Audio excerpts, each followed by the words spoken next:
Open your mind. The good doctor is in the house. The house. The house.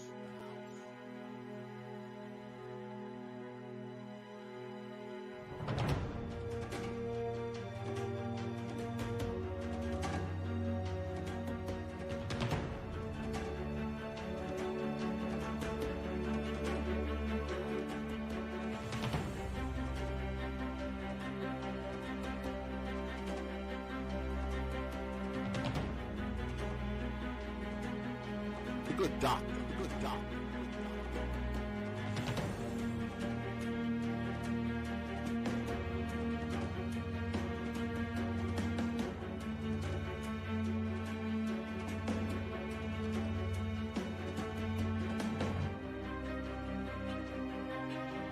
Open your mind.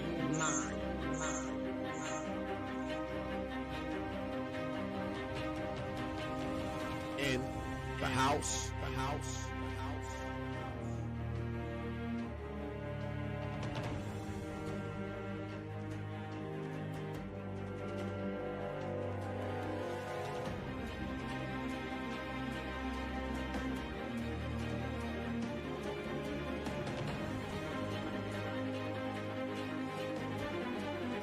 The good doctor in the house. The house. The house. The house. The house. Open your mind.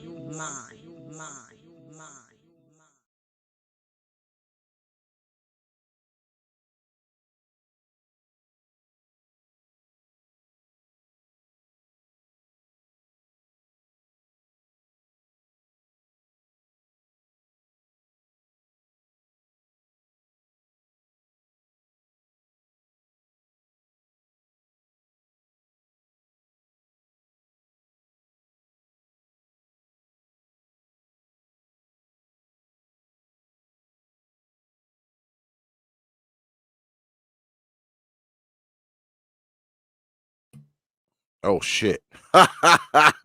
Good look, brother Rod of God. I had the damn microphone turned off, man.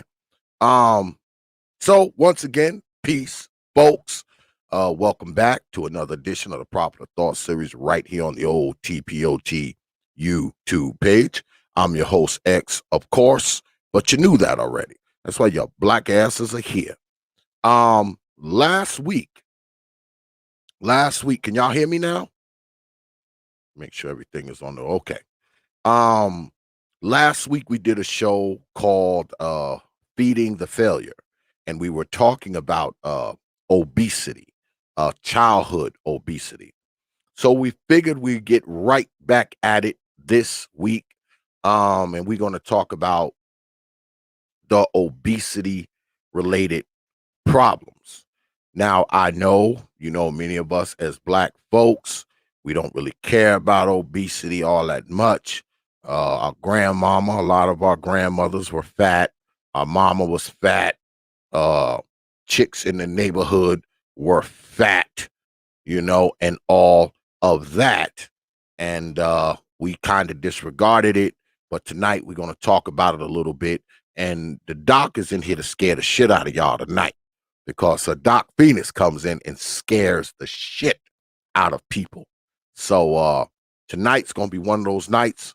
We're going to try to scare your ass into healthy living if possible, whether you're male, female, child, it don't matter. We're going to try to scare your ass into some healthy living tonight. But before we get started, what's good? My man Big Nate is in the house. What's good with it, Big Nate, my brother? Appreciate you being here, my dude. Yeah, y'all know before we get started, X always thanks all you good folks, man, for your likes, your shares, uh, your subscriptions, your views, and of course, your hard-earned pennies, nickels, dimes, quarters, and 50-cent pieces, and silver dollars. Because I realize that you do not have to do it. You don't have to watch these damn streams. You don't have to subscribe to this channel. You don't have to like, you don't have to share, and you definitely don't have to drop your hard-earned coins on this platform. But you good folks, man, you choose to do it, and you continue to choose to do it. And I want you to know, man, that I don't take you lightly. I never have. I never will. I'm appreciative. I'm humbled. I'm honored. I'm grateful, thankful to all you good folks. This channel has slowly grown, and I know it ain't just because of my black ass. I know it's because of you good folks who hang out there and you good folks who hang out in here. All right. And I just want you to know, man, that I thank you. Okay.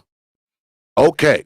So while we are waiting to get at it, I might as well go ahead and hit y'all in the head with some of T.P.O.T's programming notes. Oh, you know what I got to do? I got to get a drop for that, so I don't have to fiddle with the microphone. Yeah, because this week, man, we got a top-heavy lineup coming for y'all. Yeah, we got a lot going on. So let's get at it. Y'all know that tonight we got the good Doc Phoenix on, but tomorrow, special show tomorrow, part of the Reckoning series, Brother Curlin and Lady Danielle will be here.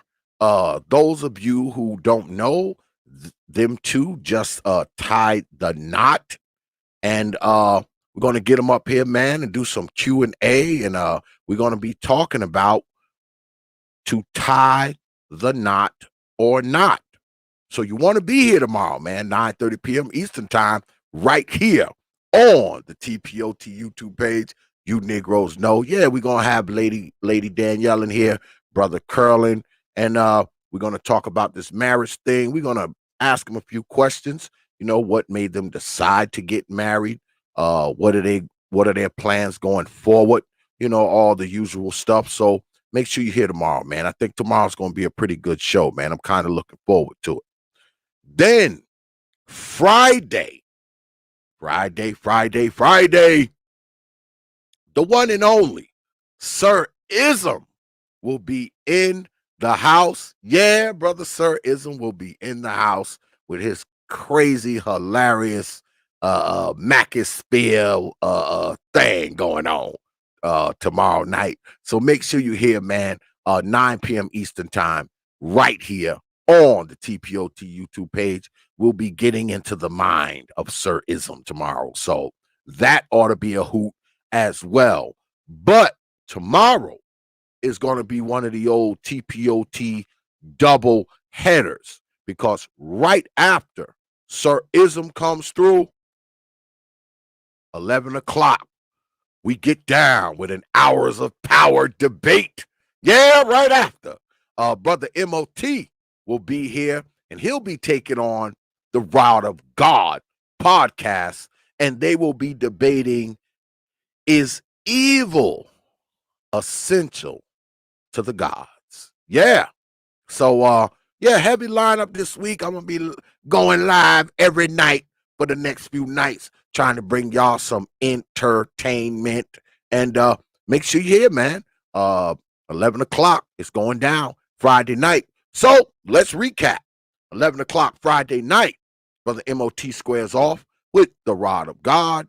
And 9 o'clock Friday night, the one and only Sir Ism will be in the house. Then Thursday night, Brother Curlin and Lady Danielle will be in the house. All right. They'll be here tomorrow. And of course, tonight, we'll be chopping it up with the good Doc Phoenix. I don't know where Doc Phoenix is. I did send him the link. Paging Dr. Phoenix. Paging Dr. Phoenix. Dr. Phoenix, you are needed on the T.P.O.T YouTube page. Stat.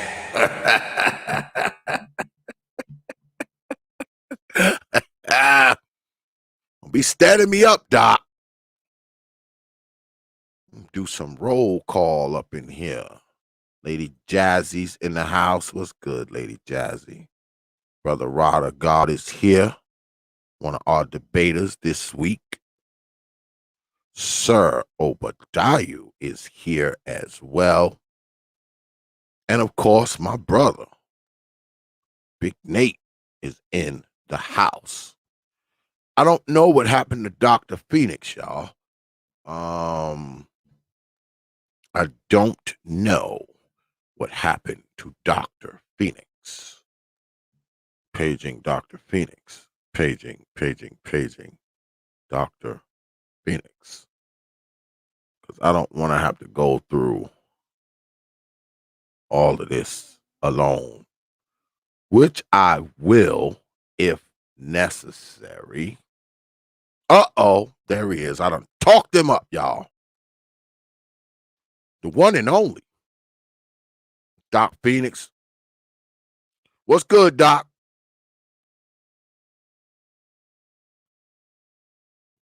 Dr. Phoenix. Dr. Phoenix. Oh, excuse me. Sorry about that. I was on mute still. Sorry. You must have answered my page, man, because I was like, no, how are you doing tonight? Good, man. I'm good. I was telling a handful of folks that's here that we were talking about this obesity thing last week, but we were talking about, the causes of, childhood obesity, which is mostly due to the irresponsibility of parents. But tonight I wanted to talk about obesity, period.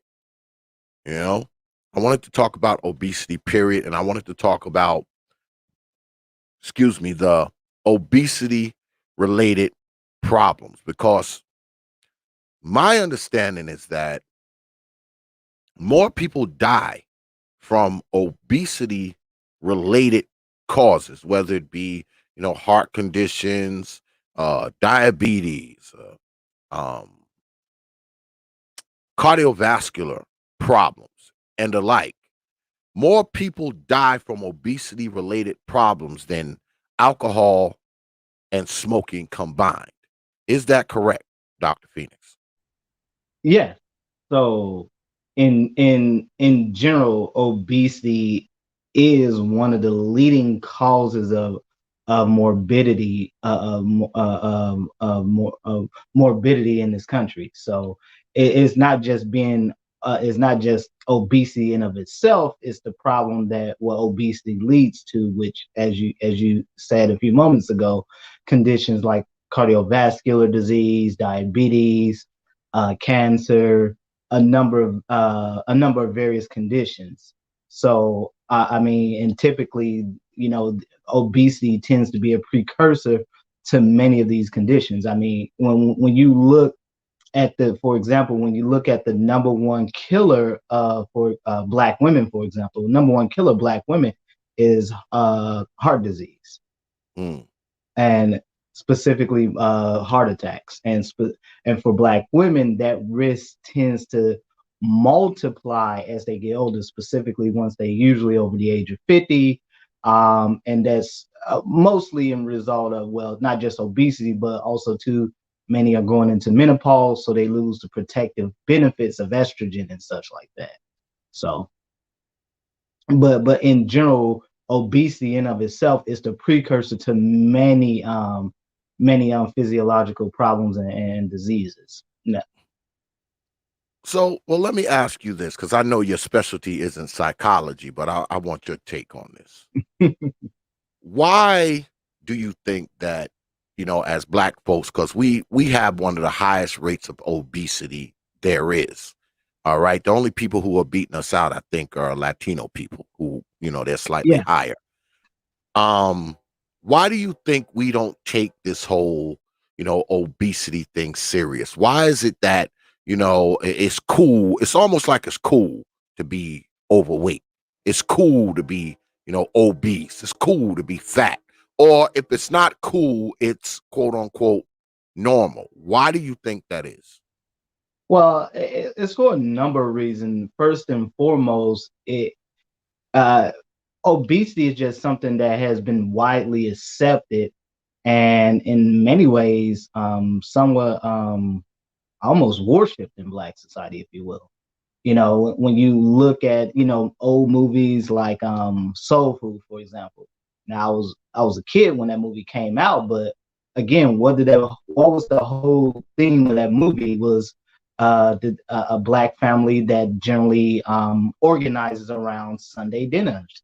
And what was it they killed? If you remember that film, the movie started out with what the grandmother, or who they call Big Mama. Everyone's familiar with that term. Big Mama died from she was a diabetic. Went to I believe she went to the hospital for an amputation. Had a stroke during the surgical procedure that ultimately put her into a coma because she had a stroke. I think she'd had a stroke or a massive heart attack during the surgical procedure, which ultimately put her in a coma, and she died shortly thereafter. And so, you know, this become, this is something that has been widely accepted, and more or less to even to an extent that Black men themselves have actually glorified it and accepted it. It becomes part of this pop culture where you say you don't want, when we say a skinny woman, for example, you hear it in rap songs or music or whatever, is usually referring to a woman who Black men would deem skinny, is a woman who would technically, by other men's standards, will be in shape. But we say, well, we want a thick woman. We want a woman with some meat on her bones. It has to be in all the right places. And you hear those common tropes, and if you ask me, really excuses, and then they get compounded by the fact that you've seen this quintessential uh fallacy that gets told about Black women are being big boned, have higher bone density than other groups of women, so on and so forth. We continuously have heard these reasons over the years, and much of that has been validated not just by Black women themselves, but really Black men, because at the core, Black men have not fundamentally have said that we will not accept women who are ranking among the fattest women, not just in the United States, but global. Yeah. It becomes something where this becomes not just really just an issue of just the individual or even a collective group of people, for example, Black women, but this becomes more of a societal and a generational issue. This becomes generationally accepted. It's okay to be fat, because you saw it in Soul Food. It's okay to say that, well, maybe we shouldn't have ate that.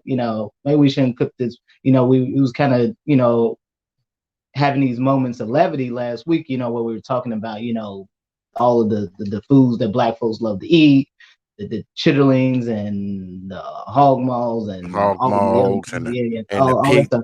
pig feet and pig ears and pigtails and Yeah, whatever, the pig, yeah, everything, and it's yeah, deep fried on top of that. yeah. Go And ahead, and Doc. if you go back to the movie Soul Food, what was it that the boy was saying? What, I guess he was her favorite grandson, grandchild, whatever. What was it that he was saying? He was laying out a list of foods he wanted his mother to cook, which were all the foods that ultimately led to the death of, quote, his big mom. Mm-hmm. And so this becomes very insidious ways of how obesity becomes not just really this physiological and pathogenic issue. It becomes really this social issue, this socio-cultural issue. It becomes very much ingrained into the culture of a group of people. Black people are the only, well, well, let me be, well, I don't want to blow up your channel like that, but You can I'll say say what this you, much. Doc. You can say whatever you want. You say whatever you want on I here. would say Black people and when we're talking about obesity, let's be clear about something. When we're talking about obesity among Black folks, we're really for the most part talking about Black women. Yes, Black men are obese. Black men are overweight. Yes, But you cannot have 80% of your women overweight and another 2/3 of them being obese Mm-hmm. and not consider that a systemic societal issue. Yeah. And again, when we're talking about the obesity issues, I mean, most of this is truth told is really directed at the women. Yes, black men are overweight. Yes, to almost to less than black women are more than twi- have twice the obesity rate as black men. Black men somewhere around 40%. Mid low 30s, maybe 40%, and you're having black women somewhere to the tune of 75-80%. You just can't have that. Mm-hmm. And as you were pointing out in that documentary you showed last week, and what we were talking about, afterwards, this is a generational issue because again, as you see in soul food, and the soul food is a perfect illustration of how this was passed on through multiple generations. So you had 3 generations of a black family that were all eating the same foods and were all engaging in the same health behaviors that led ultimately to the loss of their matriarch. Mm. Yeah, it's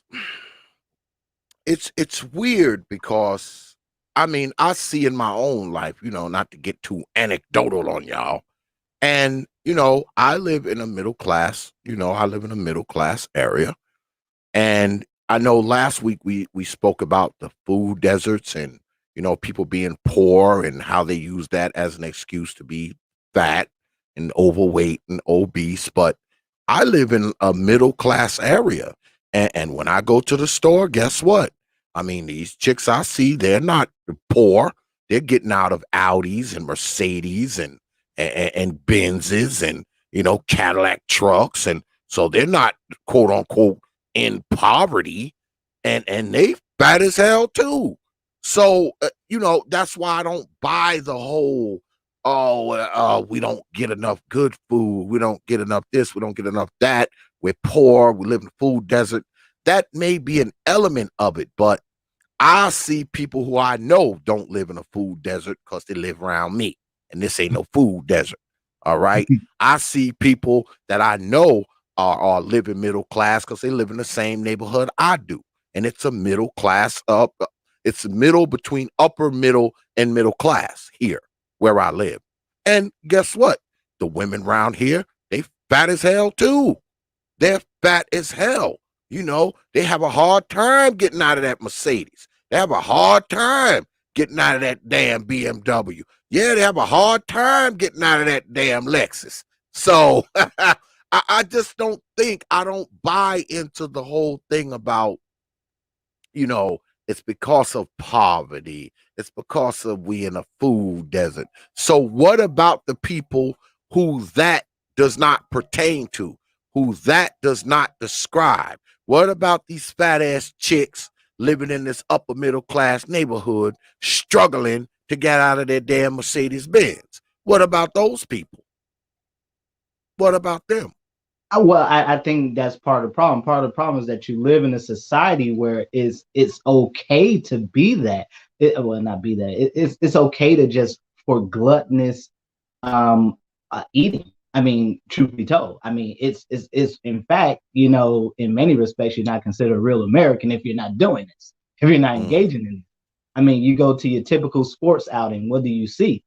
You see folks eating massive amounts of food. Much of it is just really not, just well, calorie rich, but nutrient deficient, if you will. And and this is much of how at least modern day American society is operated, that where it is perfectly okay to just have massive consumption of food. Most people don't realize that the US in of itself having although the US has one of the smallest populations of any modern country in the world, however, it consumes a vast amount of resources compared to other nations. yeah. And it's not just the fossil fuels and stuff like that. Is when you think about stuff like cattle and livestock and grains and crops and stuff like that. Those things are it becomes very much becomes a very much an issue of hyper consumption in America. And again, like I said, part of the American culture is about engaging in this excessive gluttonous consumption of food. And I want to say something, because I think, when we have these conversations, X, is that it tends to give Black folks tend to oversimplify the issue. This is not just something that's simple that can be solved with some exercise and some eating right and some lifestyle, which will deal with a good percentage of those problems. Yes, but the problem is, it's just like someone who smokes. If you ever if you know anybody that smokes and they tell you, well, I stopped smoking, I finally stopped smoking after 20-25 years, and then they say, well, I went to see my primary care provider, and they said, well, yeah, your risk for cancer and some of these other diseases has decreased because you stopped smoking, but the damage to your lungs has been over the last 15, 20 plus years. It's going to take almost an equal number of years to repair that damage.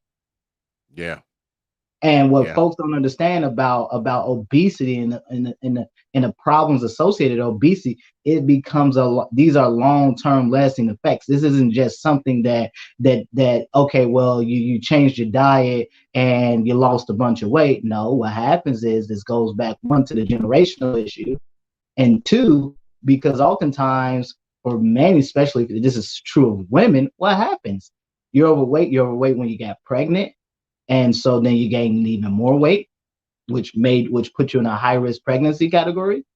And then again, because you spend so much of your life, your adult life, just living, in this place of where you're just overweight, you're obese, that and there are a lot of studies that are out that support this, that there are long-term changes to the way genes behave and the way how some genes are turned on and turned off, how some how they don't activate or whatever, which ultimately can lead to conditions like cancer, because it's not uncommon. And earlier you had that thumbnail that was that woman from that was that My 600-Pound Life.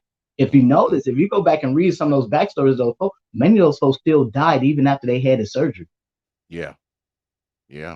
Because people don't understand the long-term damage. So the best remedy for this is to prevent it in the first place. Yep. I mean, I have been a technician, an engineer, a mechanic. I have been doing this for 31 years, Doc. And one thing I discovered early on is that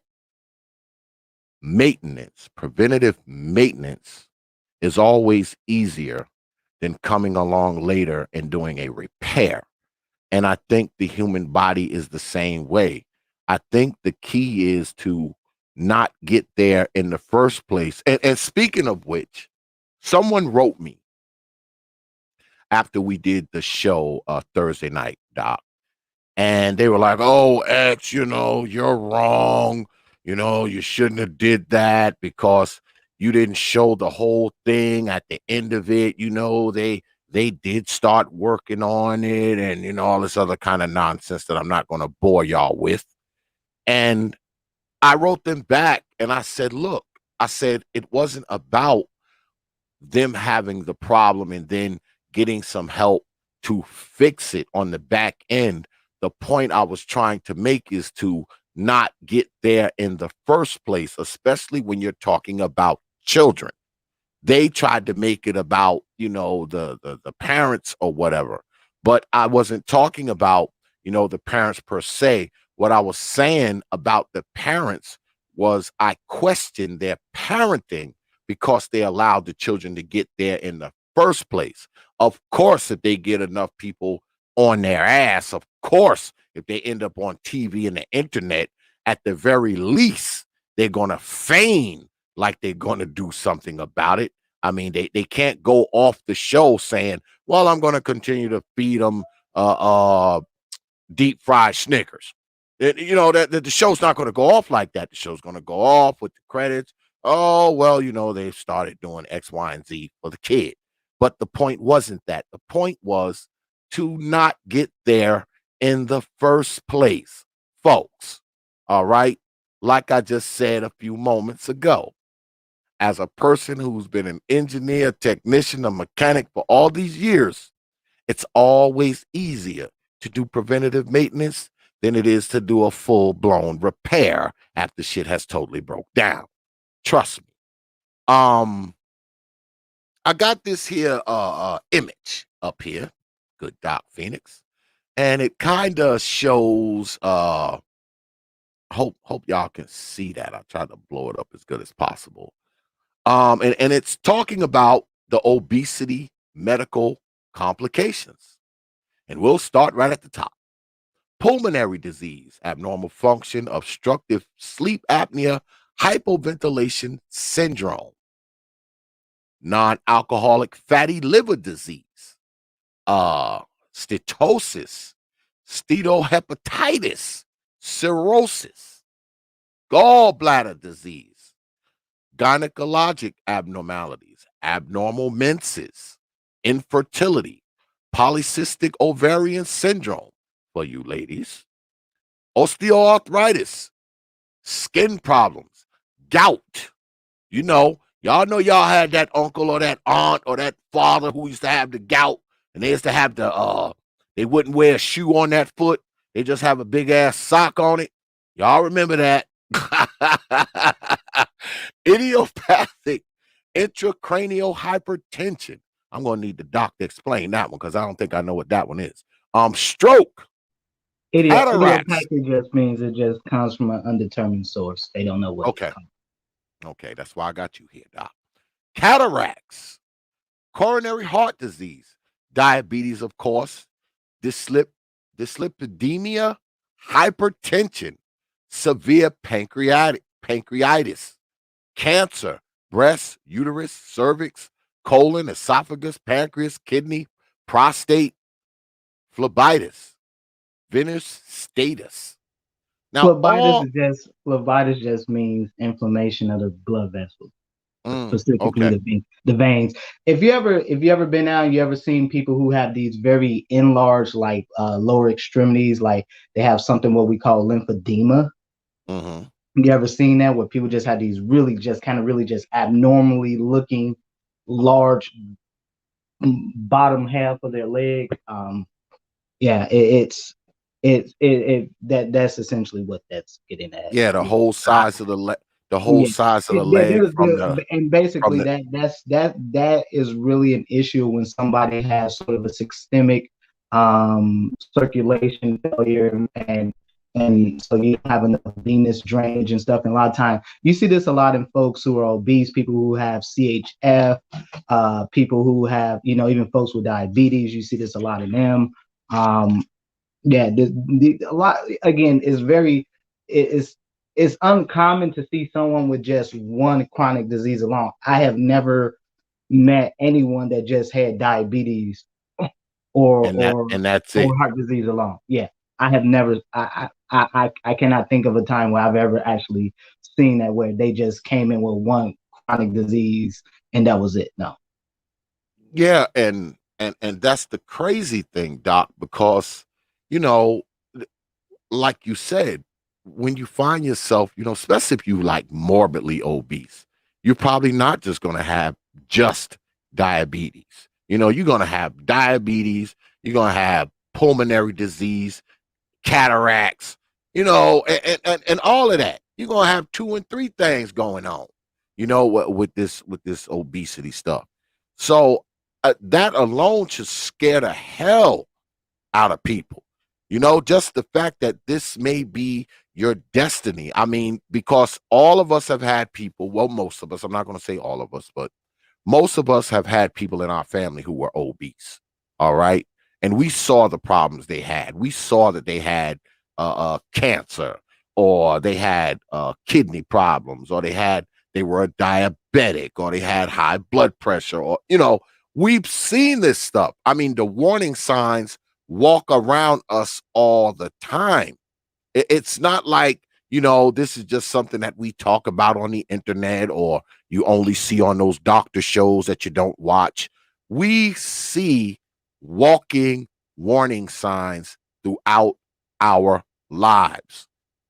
So, I mean, it's not like we're not aware of this. We've seen people who died, you know, and all that kind of. I know I have. I've seen quite a few people that I know, quite a few people in my family who died at pretty young ages.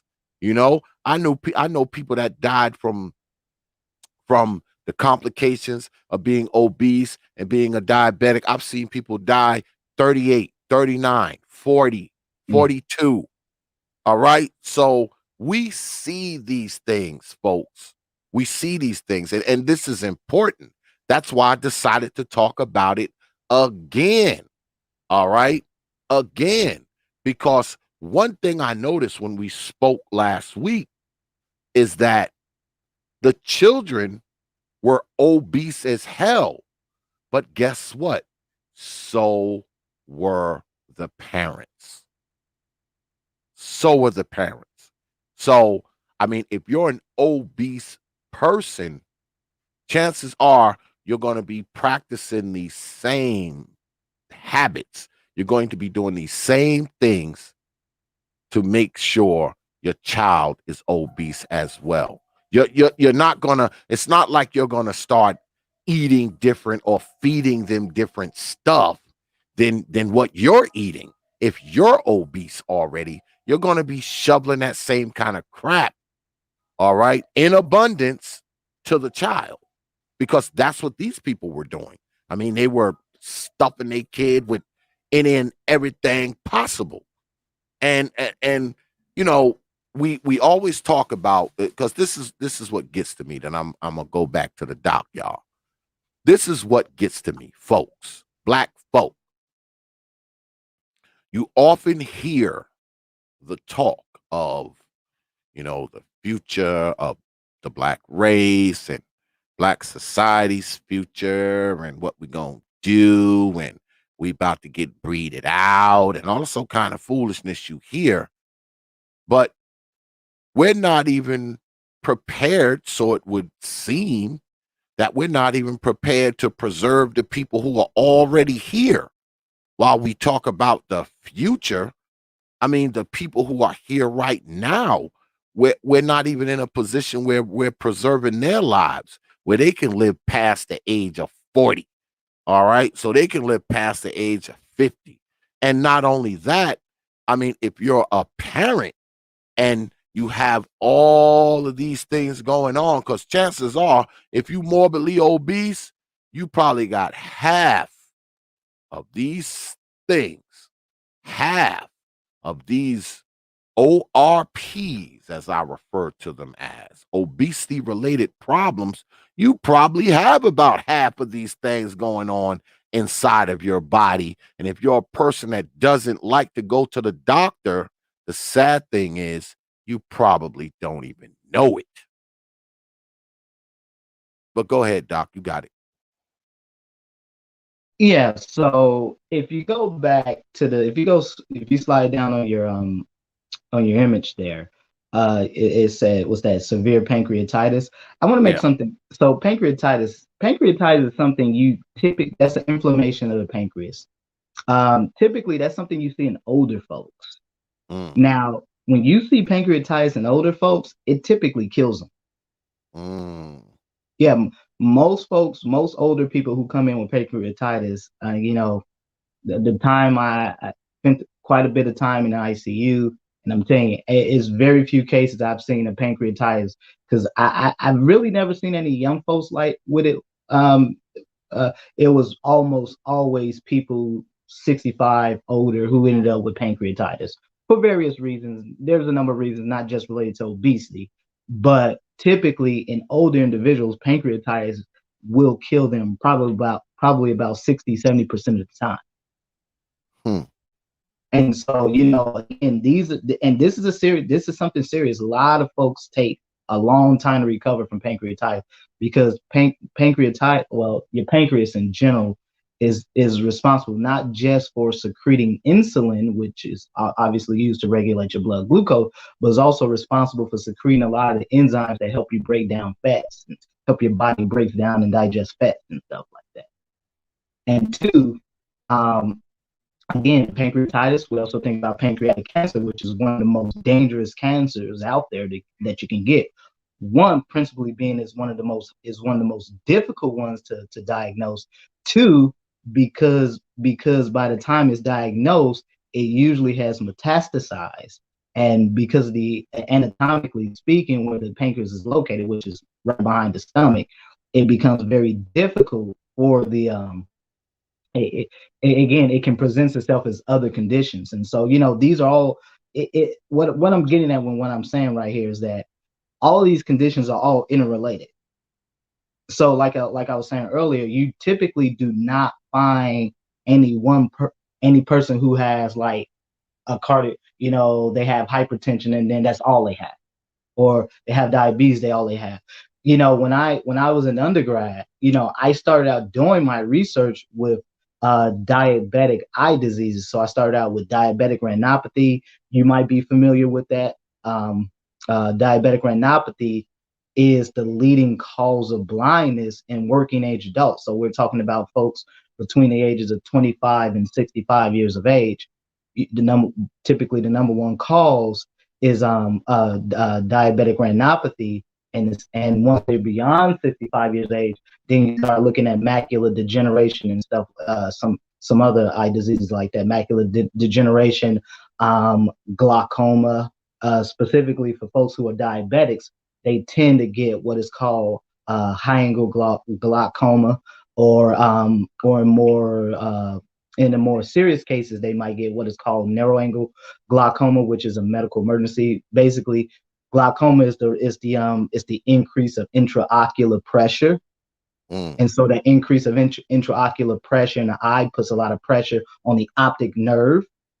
So any folks who've taken anatomy or biology, you probably know you have 12 cranial nerves. The optic nerve is one of them. And so this is the nerve that is principally responsible for your eye. In fact, if you ever gone to the doctor and they put the ophthalmoscope and they just say, just look straight ahead, and they look right in, they shine the eye right into your eye, and they look through the ophthalmoscope and look into your eyes, because you can see the optic nerve straight through the eye. So, and part of the reason that they look at it is because you can diagnose so many diseases just by looking through the eyes. There's, that's why you've always had that saying that the eyes are kind of the doorway to the soul, because you can diagnose a lot of different conditions just through regular eye exams. So you can diagnose stuff like MS, which a lot of times you see MS in folks who are diabetic. It's not uncommon to see it in folks who are diabetic. It's oftentimes its own standalone condition, but it is not uncommon to see it in folks who are diabetic. And so, these are all things that are all, again, all of these conditions are all interrelated. But if you just scroll back up for a second, if you don't mind. Well, you want me to stop, Doc? You can scroll up to the top. Yeah, okay. There you go.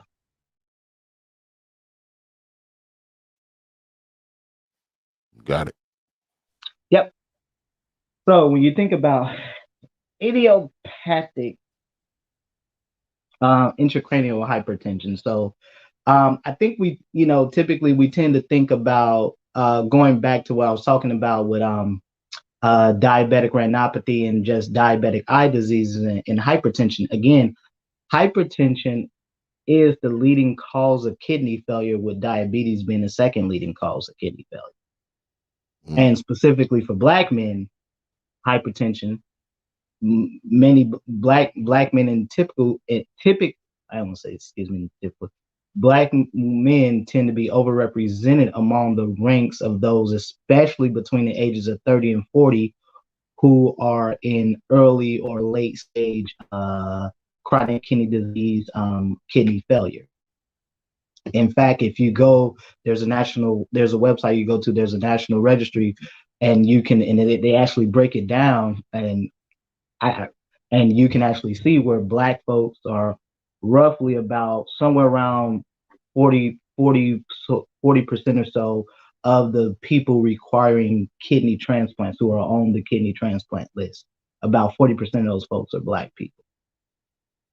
Crazy. And so when you think about hypertension, again, hypertension is not just something just sort of it affects you systemically, body wide.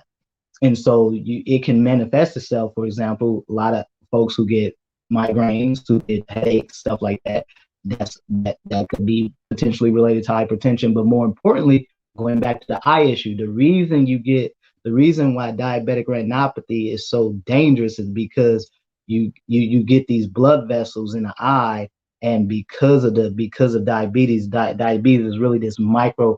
People kind of think of it as sort of this blood issue problem, but it's really a microvascular problem, meaning that it's a problem. It affects every blood vessel, all the way down to the smallest blood vessels, which are the capillaries in the body. And so when you think about how blood vessels just innervate every part of you as a person, as a human being, and how all these parts of the body all have to be nourished by blood, by a constant supply of fresh blood and such like that. And so in the case of someone with diabetes, they have restricted blood flow. This is why you see so many diabetics who have to ultimately end up getting amputations. They get recurrent infections. They have very slow healing, stuff like that. You typically have to go see a podiatrist to get your toenails cut, stuff like that. Why? Because you cannot risk getting a cut, because a cut for a diabetic can be fatal.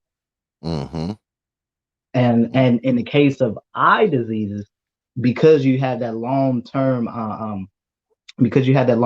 damage that occurs to those blood vessels within the eye, that ultimately leads to what we call microaneurysms in the retina, which is the rear of the eye. And so that ultimately, those microaneurysms, if you were to look at it on like in an image, it will actually kind of look like, almost like if you ever seen you ever take a shower and you kind of get soap on the walls and stuff, and then it dries up and kind of has these little spots. It looks almost like that in a way. Wow. If you were to see it on the image. And and what happens is that over time, that causes damage to the optic nerve, which leads to blindness. Now, the reason why why these conversations tend to get you can't just simplify these kinds of conversations, because if you ever know, I'm sure you probably have known somebody with diabetic retinopathy. Yes. I know somebody who had to get a kidney transplant, Mm-hmm. and they were on the waiting list for like 7 years. Man, they waited 7 years to get the kidney. And I would tell you this, for Black folks, that would be about the average. To be on the kidney transplant list for about 7 years. Yeah, that'd be about the average. You're looking at the average. You're looking at the average Black person taking. You'll probably die on dialysis before you get a kidney. Yeah. If you want me to be honest with you, if you want me to just be really frank with you. Well, once you've gotten to the point of dialysis, it's looking pretty bleak from there, isn't it? Well, if you're at the point of dialysis, you need a kidney transplant. So typically, dialysis is never meant, well, I'll tell you something that for folks or anybody that knows someone that's in that position, and maybe their doctors or whomever has not told them this, but dialysis was never meant to be a long-term solution for kidney function. It was at best about 7 years, at best. But again, you think about somebody, I'm sure you probably know some folks that have gone through dialysis. It's a very taxing process on the body, extremely taxing. Yeah. And if you imagine someone having to go through this, maybe a couple times a week, and just how much stress that puts on the body. And for most folks, the stress alone is enough to kill them. Yeah. The body gives away at some point. The body gives out at some point, and it ultimately leads to death.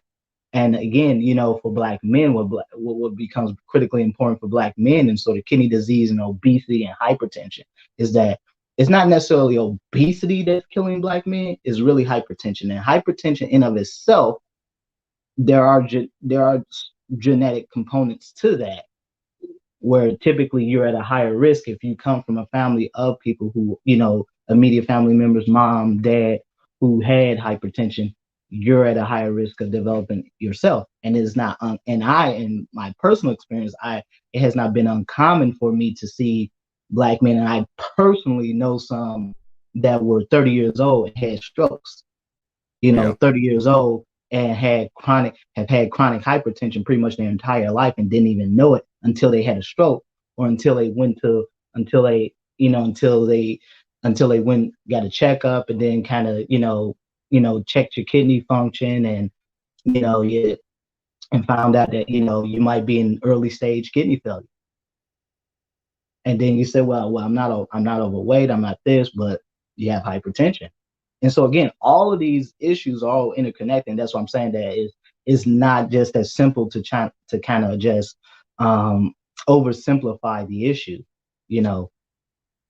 At the end of the day, for most Black folks, and why obesity continues to be one of the leading causes of early morbidity and mortality in this country, and especially among Black people, is because for Black people, being obese is a normalized part of life. It becomes the, men have made it when men have made it okay for women to be obese. It is not uncommon to go out these days and you see the average woman is larger than the average man. Oh yeah. You see a couple, it would be more common to see the woman being larger than the guy that she's with. Yeah, that's the thing with us as Black folks. I mean, 9 times out of 10, when you do see a brother with one of these sisters who you don't see, well, you don't see that much, all right. But when you do see it, he's probably thin. He's a thinner guy, and she's like twice his damn size, which is just, to me, is crazy. I told my wife, I said, woman, if you even get even close, forget bigger. If you get even close to my size, because I'm 6'2" and I weigh about 230. So you get to be close to my size, woman.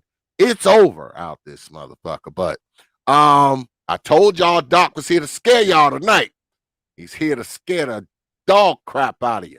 But shout out to brother Ken Dog for the $10 super chat. He said, very important conversation. Thank you for continuing to have it. And of course, my boy Supreme with but what about racism making people fat? Slavery and white supremacy accounts for obesity. Supreme, we're having a serious show tonight, sir. Well, I do want to say this. I do want to say this because, I think this has kind of become sort of like a butt of jokes, especially among Black men in social media, because you heard a prominent Black female PhD say this, last year in a town hall meeting or whatever, it would essentially accuse the former president 46 of being the reason why Black women are overweight. Look, let's just be honest here. If there's any group of people who's given me more hell about weight, it has probably been Black women. Mm-hmm. Legitimately, I've had Black women argue with me about, being big bone, higher bone density. That means nothing. Yeah, that's just stupid. That's just stupid. I mean everything to look at the end of the day, the reason why obesity continues to be a problem for Black folks, because it is a generational problem. When you see an overweight child, as you were showing last week, you also will see an overweight mom, more likely an overweight sister, an overweight grandmother, an overweight mother, and you will not see no man in sight. I don't want to kind of make this a social thing, but this is not just a medical issue. This is a social problem. Yes. And like you said earlier, man, we have normalized this stuff, man. Like, and because let's be honest, right? When you got the majority of black women walking around in this country are eh, overweight and or obese, right? So of course, when you talk about things like weight, when you talk about the obesity related problems, of course they don't want to hear it because a lot of them fit in that category. I guarantee you, a lot of these women who are walking around here, especially the younger ones, say in their 20s and 30s, see, they're young.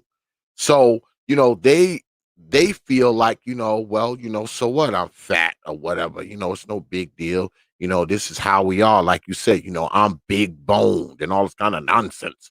I never knew that black people had bigger bones than other people, but okay, I'll give you that argument. Y'all are big bone, y'all supposed to be fat, that fat is love, it's this is what men want, because they want to curl up to something big and gigantic and round in the wintertime. You hear a whole gauntlet of foolishness. All right. Because I've had this conversation with people in my family who are 3 times the size of a grown ass man. And this is the crap that comes back. Oh, men like it when you're big and you're soft and you're all this kind of nonsense. So, you hear these things. But the younger chicks, they don't think anything's wrong with it because a lot of them haven't developed, these medical complications that we see on the screen here, Doc Phoenix, or or they haven't been diagnosed with it yet. They may not know.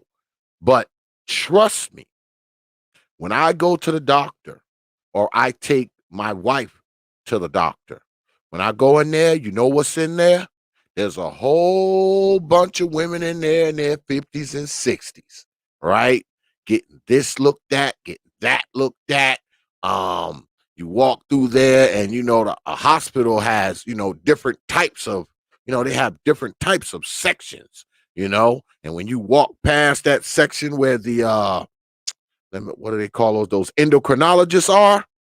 Yeah, your All diabetes docs. all you see is fat ass, old ass women who probably ran that same crap 30 years ago when they was in their 20s and 30s talking about, oh, this is what guys like. Oh, black people supposed to be big. We got bigger bones and, we different and all this genetical mumbo jumbo that they don't even know what the hell they talking about. I bet you those same fat ass old women sitting in there in the endocrinology department was saying that same crap 20, 30 years ago.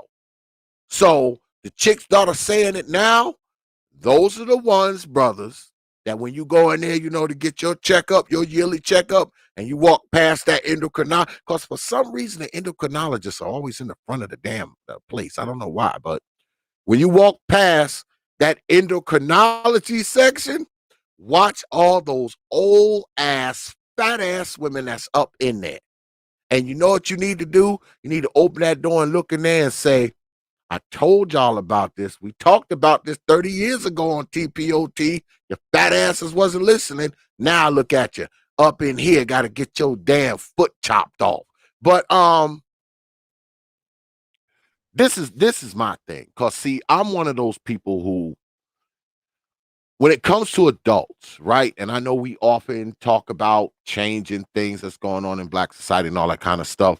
And me, maybe I'm wrong for saying this, but I've kind of given up, on adults for the most part. I've pretty much given up on the adults. My thing is the children, because the children are unfortunately tied in to whatever system they are born and raised in. So they don't have a lot of control over things. Adults, we have control over what we put in our damn mouths. We just do. All right. We have control over what we buy. We have control over how we cook the food, what type of foods we eat. We have total control over that. And I'm a true believer that you need to control what you have control over. But when you talk about the children, when you talk about the kids, they're kind of stuck if they got a parent who, cooking hog mogs in lard and making deep fried Twinkies for dessert every night. They're stuck there because they're children. They don't have any choice. They can't be like, oh, I'm not eating that tonight. I'm going up the road and get me a salad. That they can't do that. So my thing is this.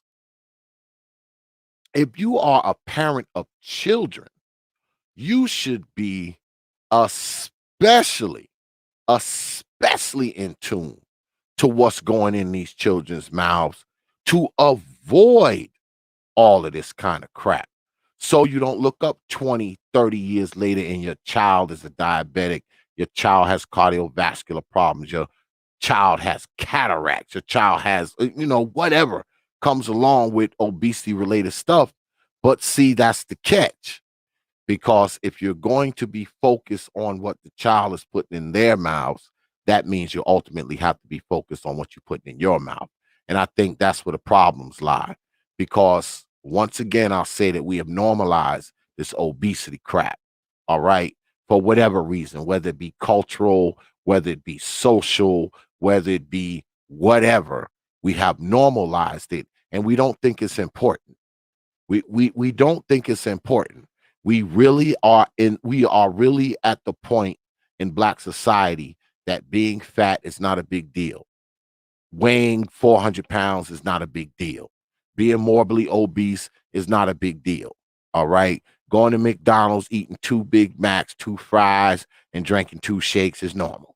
Yeah, that's where we are. It doesn't matter. And then you got the media.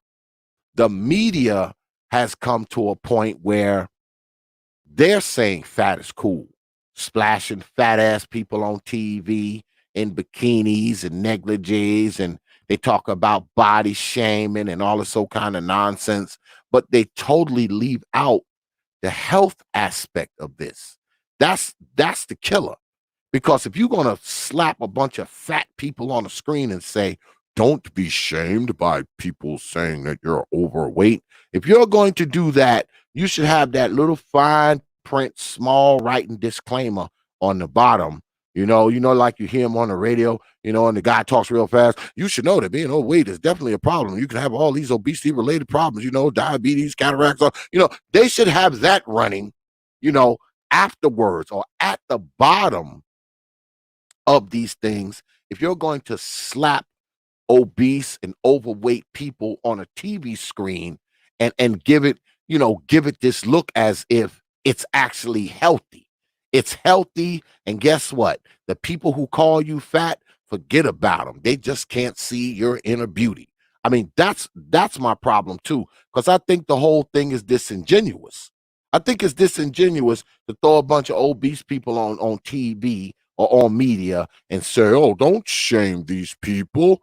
Hey, maybe if we shame them, they might just stop whatever it is they're doing and address, the issues. Because like you said, chances are if they obese, they probably got a plethora of these obesity related problems going on inside of them. But they won't go to the doctor because they see all these fat people on media and saying, oh, this is just great. Y'all just embrace it.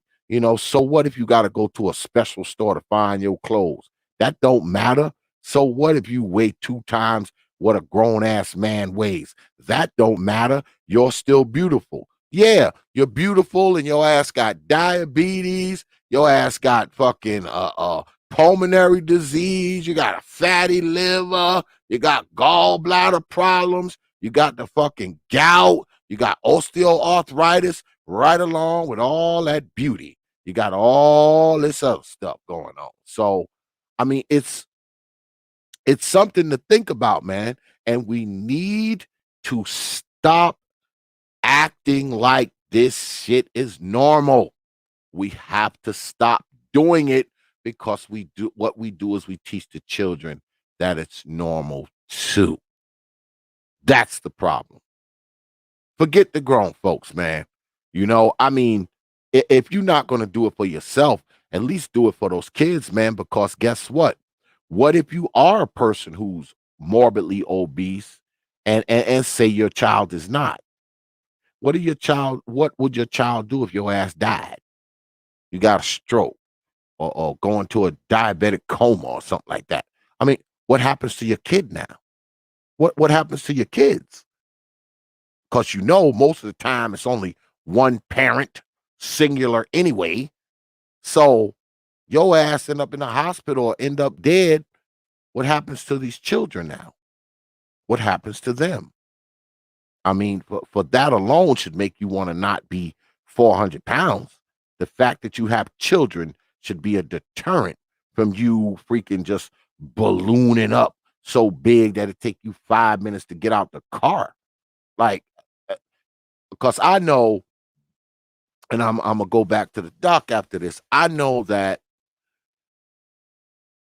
there are people amongst us, black folks amongst us, who they may not be in the best economic situation. They may be poor. We got a higher percentage of poor folks than pretty much anybody else for the most part. I get that. I get that part. But having a little bit of wherewithal and having a little bit of consciousness about what's going on with your body don't cost you nothing, man. That doesn't cost anything. It doesn't cost anything to try not to eat so much.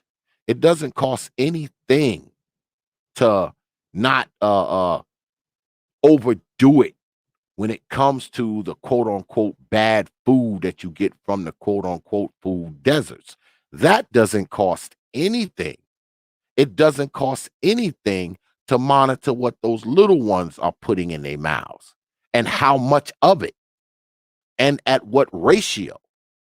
That doesn't cost you anything.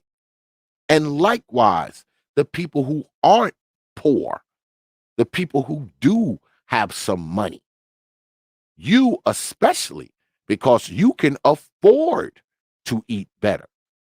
You drive in the Benz. You can drive the Benz and get to where you need to get some decent food to put in your mouth.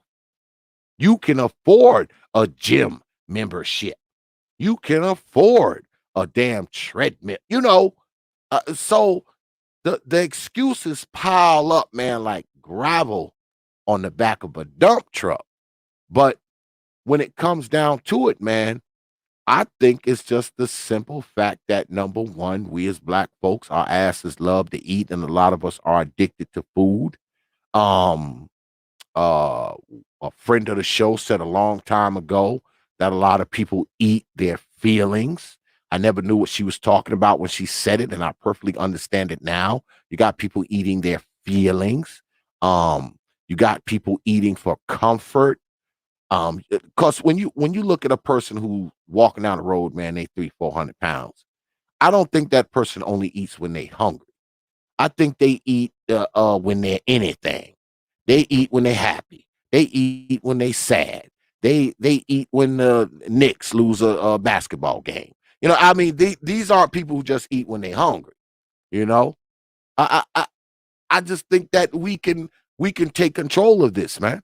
I think that black people can seriously take control of this. Now, maybe I have too much hope, but I just think we can take control of this, Doc. What do you think? Yeah, and I agree. I think that I think it just starts with a very honest conversation, and I think that tends to be the fundamental problem with Black people is that the conversations around obesity for so long have just been obfuscated and just have been false. I mean, just a lot of fallacies and truth be told, I think men are more honest about it. Black men are more honest about it. The fundamental issue, in my opinion, has to be the women. Women Hmm. are honest about it, Yeah, and yeah. and I think part of it, yes, men are honest about it, but again, you know, men have not shown have not outright shown a disdain for it, and certainly have been willing to even reward, overweight women. Mm-hmm. Whether you marry them, your relationships with them, whatever. There has not been this societal mechanism that has sort of, dissuaded them from having that lifestyle. Yeah. But Yeah. if you bring back up that picture you had, because there's a Oh, few things I wanted to get into, because absolutely. that picture you had up, because I think Oh, that's a very good that was a very good picture you had up with just some of the things linked to obesity, and I just want to connect some dots really on a let me couple bring of it back up, Doc. You know I'm old, so I gotta no, look no, at that. I gotta look at it. I gotta look at it. I just started really mastering the old T.P.O.T. Control room like 2 months ago, so you gotta bear with me. All right, there we go. There we go. All right, what you want to see, Doc? Well, let's think. Let's go back to strokes, because let's start from the top. Okay, So stroke. Go ahead, you yeah, got it. yeah. So again, stroke is part of that cardiovascular dysfunction, along with coronary artery disease, hypertension. All of those play into each other. Mm-hmm. And so, typically you said something earlier, and I didn't get a chance to really comment on it. But typically, many of the things, so many conditions that people have are usually have some warning prior to it happening. So, for example, a stroke, or even a heart attack. Generally, you've had some kind of warning. Your body has given you a warning of some kind prior to it. For a lot of folks, for example, strokes, a lot of folks have something that we call TIAs, or transient ischemic stroke.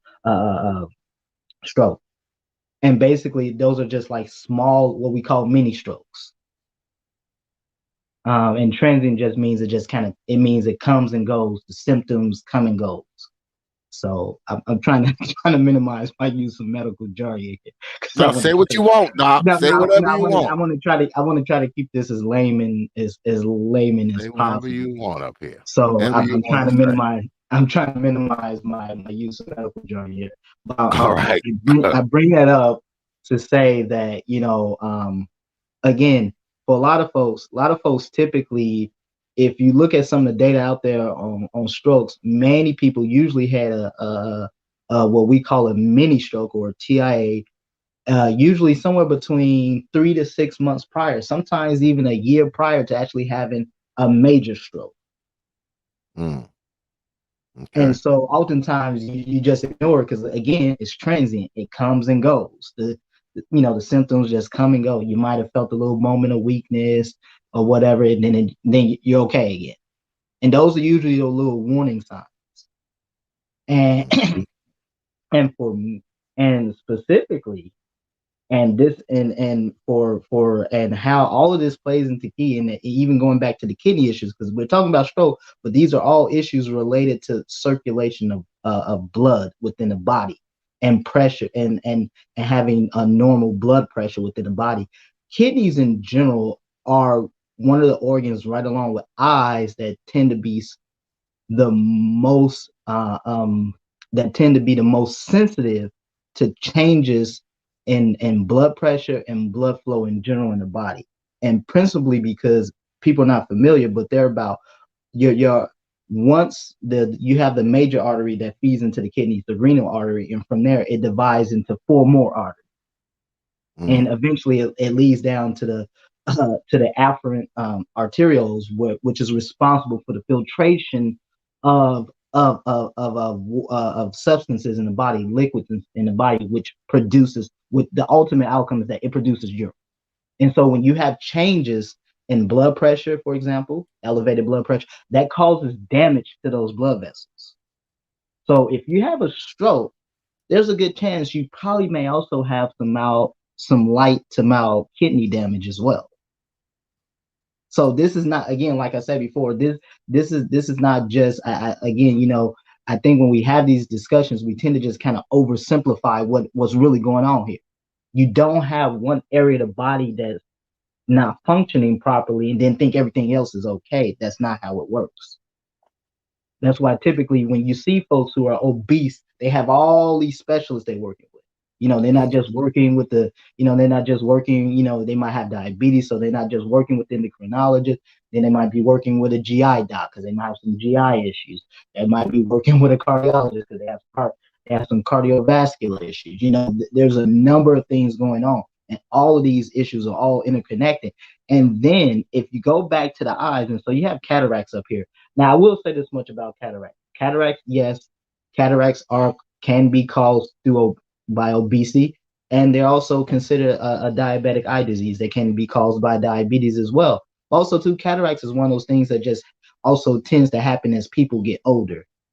Once you get up there in age, it's not uncommon for folks. It is actually fairly common for folks to have cataracts. That's just typically one of those things that oftentimes happens with aging.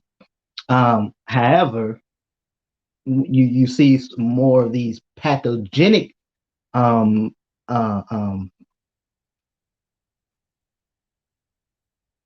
of these pathogenic examples of it when you have conditions like diabetes or obesity and stuff like that. But if you go back to what I was talking about earlier about diabetic retinopathy and about diabetic retinopathy being the leading cause of blindness in working age adults, and why it's not just an issue of per se just dieting and stuff like that. Everyone is different. Everyone's genetic makeup is different. So the things that for example, you might have seen this in your own personal life, where you know someone, they had diabetes, they got diagnosed with diabetic retinopathy, might have went blind a week or two later. That's actually quite common. Then some folks, they get diagnosed with it, you see them a couple months or even a year later, they're okay. It just all depends on how each person's body responds differently. But the key about something like diabetic retinopathy and how something like obesity feeds into that, and specifically because if you're obese again, if you're obese, you become actually more resistant to the effects of insulin. Okay, that's why typically folks who are obese, they become diabetic because your body becomes becomes less sensitive to the effects of insulin, and so you, as a result, you tend to need more of it to have a similar effect, kind of almost similar to a drug addict, if you will. Wow. Where you need more of a drug to produce a similar effect. And so why am I talking about diabetic retinopathy, and why is it so important? Because almost every person I've known that has diabetes has some degree of it. It can be a very, very mild case, or it can be a very severe case. And the interesting thing about diabetic retinopathy is that diabetic retinopathy in of itself, once it starts to be progress into more severe proliferative cases, it acts very much like a cancer. It become almost like an invasive metastasizing cancer because of what happens. So whenever you have blood vessels that are damaged in the body, and specifically we're taking the eyes, for example, they secrete a substance called VEGF, or vascular endothelial growth factor, or VEGF for short. That's what we just say for short. But basically, this is what cancer cells secrete for a process called angiogenesis, which is what happens when new cells grow and divide and produce new blood vessels to allow those cells to migrate to other areas of the body. This is how cancer metastasizes. Wow. And so in the eye, the same thing happens as well. Because those blood vessels in the eye are damaged, they secrete vascular endothelial growth factor. And so if you ever seen somebody, if anyone, maybe people in the chat, or you might know somebody else, if you ever saw someone get treatment for diabetic retinopathy, what is one of the first things they get? They get what we call anti-VEGF injections. And oftentimes for folks who have extremely severe cases, they're given something called Avastin, which is actually a cancer drug, which is actually used to stop the process of angiogenesis. Yeah, they inject that right into the eye, No, no, right? no, no, no. Yeah. Well, the anti-VEGF injections, yes, but the Avastin, no. Okay. Okay. And so again, these are just one of the ways that, again, a lot of these when you have conditions like obesity, how it can lead to just these other issues. Again, now we're talking obesity. Now obesity is this big umbrella term, and underneath all of that are all these other little pathogenic issues that causes all these severe issues. Now, if you go over to the left where you have pulmonary disease, now I'm sure everyone knows. I'm sure everyone's familiar with this. I mean, you was just talking about this last week with the kid. I think he was 2 or 3 that was on the CPAP. I Yes. mean, again, if you think about it, think about an overweight child. Again, when you have a child that young that is overweight, or in his case, obese, morbidly obese, the body is still growing, and specifically the lungs are still growing. The lungs don't typically stop growing until around the age of 8. And so as a child is, from what the documentary show where you had the 2 year on the CPAP, why is this so detrimental? Again, if you're and this is also a reason why why childhood pulmonary diseases like asthma are so detrimental, even dangerous to children. Because why? Because if the child's lungs have not fully developed, that process is being impeded. Okay, so so it's not uncommon to see adult children who had asthma as adults, and they still, even though they quote grew out of the asthma, but yet they do not have normal lung function. They have decreased lung capacity. That is actually quite common to see that. And because of that, and the principal reason, because a part of that process that asthma, the process of asthma in itself became this issue that actually helped to impede that process of normal growth and development of the lungs in a child. And so again, being obese is also one of those things too. What we were talking about last week about young women becoming menarches, going into having a menarche at, typically most young females tend to have their menarche around 12, 13 years of age, but it is not uncommon now, actually quite common now, to see it, especially if they're overweight or obese, to see it happening at 8, 9, 10 years of age. Wow. And so again, this is because fat in of itself can secrete insulin. It actually acts as an endocrine gland. Mm. Well, you got a And question on the board, Doc, from our brother Ken Dog with the $10 super chat. He says, Doc Phoenix, what about cutting sugars and carbs as a means of reversing diabetes and mitigating its damages? I got to give Ken Dog a damn wrench, too, because he be donating like crazy over here, man. Write something in the chat, brother Ken Dog, so I can wrench you up, man. Let me see. Can I do it from here? I don't know. Write something in the chat, brother. yeah, Go ahead, Doc. yes, that is all true. But again, I think this is kind of oversimplifying what the problem really is. It's not just enough to tell people to cut sugars and carbs and stuff like that. And that actually goes back to that graphic you have when you look at you have non-alcoholic fatty liver disease, but there's also alcoholic fatty liver disease, obviously caused by what? Hyperconsumption of alcohol. And so again, there are a lot of folks drink. Black folks like to drink. A lot of folks don't talk about it, but Black folks like to drink. Again, it's also part of the reason too why you also see Black men tend to be disproportionately represented on the liver transplant list compared to other groups of men. Yeah, a lot of Black men, especially over the past decade or so, we've seen a significant increase in the number of Black men needing liver transplants for obvious reasons.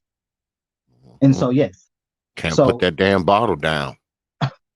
and again, I think, yeah, that all of that helps, and I again, I'm not saying none of that doesn't help. I'm also saying too, it is more than just cutting carbs. Again, if you don't believe that, just go look at My 600-Pound Life. Here's a guy who's who's one of the most, who's a world-renowned bariatric surgeon, and he can't get these people to stop cut the sugars and carbs, even though it is literal, even though they're seeing their condition kill them. He can't get them to change their lives. It's not going to be enough for just a guy promising to give you, and trust me, the surgery he does, most surgeons will not touch these people. Most anesthesiologists wouldn't even bother to put these people under. There's just so much risk involved. And again, when you look at stuff like this, you look at stuff like this, man. These are areas of medicine that are that have potentially a very high suit rate, litigation rate. That OB/GYN, very high rates of litigation. Doctors get sued all the damn time. And so you just have a lot of most docs wouldn't touch these folks that he does, but because he's been doing it for so long, and because these folks actually sign waivers, he's not responsible if he die. And again, if you follow the stories of a lot of these folks who get these surgeries, and many of them still died. It might not have been immediately after the surgery, but they died at some point. And again, we've seen these stories over the past. Yeah, we've been seeing these stories for years now. But even so, now you have people just going under the knife like it's nothing these days. To get BBLs, to get liposuction, lap bands, and all this other stuff. And again, you're still not fundamentally dealing with the major problem here. We're seeing Black women at all, some of the highest rates of any group of women getting liposuction and everything else. And again, you see these women, yeah, a few months ago they were 200-300 pounds, and then you see them, 6 months later, they're down to a relatively normal weight. But yet, if you see them again in about another year, they don't put that weight right back on. Yeah, I've seen that too. I know somebody who had the surgery, the lap band and all that nonsense. And man, within 8 months, they was right back to the same damn size that they were before they had the damn surgery. And a lot of times they're going to get larger. They're going to be even larger than what they were. Yes. I mean, because it's a lifestyle thing, man. It's and I noticed that we had a lady in the chat for a minute. If you're still there, hit me up with an email, because I want to get a female point of view about this whole obese thing. If you're still there, Lady Shonda, if you're still there, Lady Shonda, hit me up with an email. I saw her initial comment you put up earlier. Yeah. Hit me up with an email. I want to get you up here for a few minutes to, we want to. No, because I think it's important to hear a woman's perspective, and I think she might be a healthcare provider as well. So absolutely. So if you're there, Lady Shonda, hit me up if you're still out there in the crowd somewhere. Go ahead, Doc. Go ahead. You got it. No, I'm just saying in general, you're still not fundamentally dealing with the underlying issues here. Again, you tell people cut the carbs, cut the sugar, but that's an oversimplification of a very massive issue. Mm-hmm. If it was that easy, we would not be seeing the skyrocketing numbers of childhood obesity over the last 20 years. Basically, since the turn of the century, since 2000, we've just seen the rates of childhood obesity just go through the damn roof. Yeah. And it doesn't appear to be slowing down. Yeah, raising another generation of fat kids, man. Kids that are right on the path to all of these things that we see up here on this photo here. They're right on the path to it, folks. They just are. You know, those of you out there who have children, it's something to think about. You know, especially if you yourself have had problems with your weight and you're going through some of these things now. If you're going through the hypertension and diabetes and all this kind of stuff, you may have had a mini stroke that the good doc referred to earlier. You know, so now you have the genetic factors to deal with as well. So you should be paying real close attention to what's going on to them little ones because you're going through it. You are going through it. So, I mean, I don't mean to tell you what to do with your kids. You can do what you want with your kids, but I mean, I think this way. If you really care about them, you know, you would try to, at the very least, make sure they're not on the path, you know, to what you see here on your screen. Make sure they're not on that path, you know, while they're living in your house. You know, once they grow up and move out, you know, that's something else. But you're responsible for them now. So when they blowing up and they obese and they 300 and some pounds and they only 12 years old and they 100 pounds and they only 3, I'm sorry, mama, but God damn it, it's your fault. I'm sorry. Yeah, I'm sorry. It's your fault, mama. So you got to get on it if you got those little ones running around, you know, and who knows, maybe if you change up some of the lifestyle habits that are going on inside of the house, maybe just maybe you might do yourself some good too. That's the thing. This is twofold. You change the lifestyle of the kid that you watching balloon up. That means you're going to have to change your lifestyle as well. You know, that's if, you know, you want your child to be healthy, that is. But it's up to you. Let me see. Let me check my email. Let me see if Lady Shonda wrote me. Nope. She might have left. Lady Shonda, if you are in the audience still, the email's on the big board. It's Prophet of Thought at yahoo.com. It's Prophet of Thought, no caps, one word at yahoo.com. Or if there's other ladies watching, because it would be nice to get a woman to get up here and you know, talk about it. Oh, there she is. Yeah, my email is on the big board. Just the way it's written there, Lady Shonda, that's how it is. No caps, one word, Prophet of Thought at yahoo.com. It's on the big board. Yeah, it would be nice to get, you know, a female up here, a lady up here to talk about it and you know, discuss it somewhat. So where we going now, Doc? What we want to focus on now? Have we gone through everything you want to go through? Um, so uh let let's look at the liver. Okay. Um, so specifically the liver. What is the principal role of the liver? So, in general, the principal role of the liver is your major organ of detoxification slash metabolism. So, basically, anything you consume, any medication, whatever, generally has to pass through the liver. Liver is one of the major sources of is one of your major organs in the body. It's in the order of importance. It's about the fourth most important structure within the body. And so specifically the liver. So the liver, one of the major functions of the liver is actually glucose storage.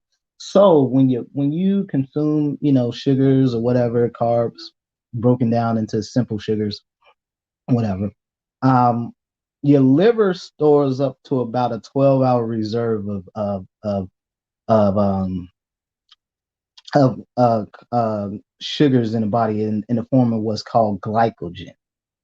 And so then that once your body starts to get low on sugar, either through uh either through, you might fast, or you just haven't eaten in a period of time, whatever, starvation, whatever.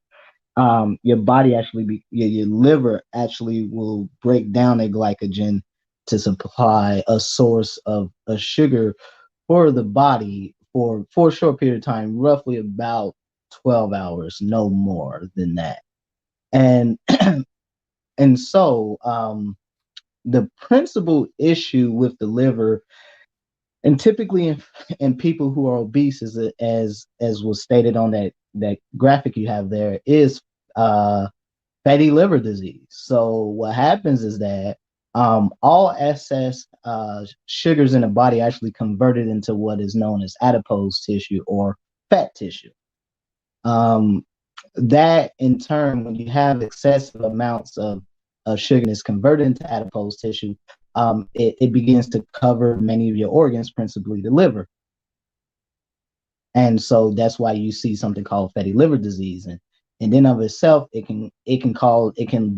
can lead to another condition called cirrhosis, which is where you kind of, if you want to, you can bring up a picture on, just Google cirrhosis. You'll see some pretty interesting photos on Google. But Yeah, I know. I've seen them. I've seen them. and so I'm saying this to say is that, again, to try to, just kind of keep this in layman's terms.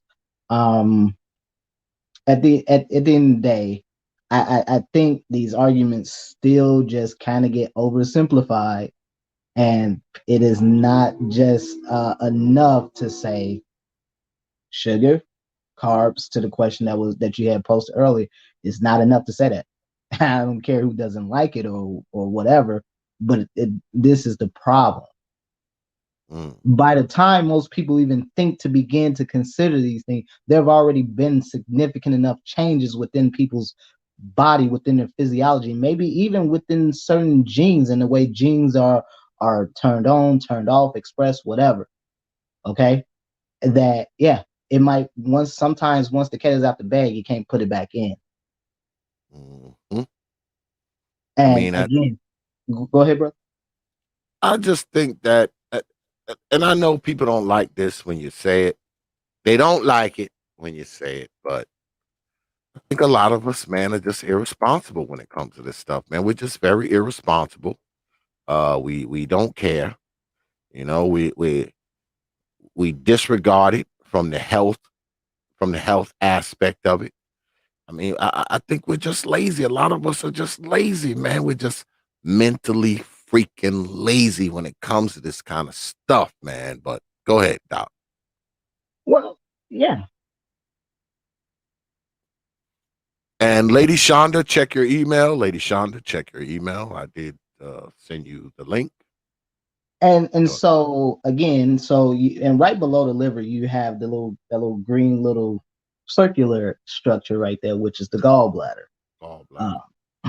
And so the gallbladder is kind of like the body's produces bile, which is pretty much like the body's detergent. Kind of helps with the digestion of fats and all that stuff.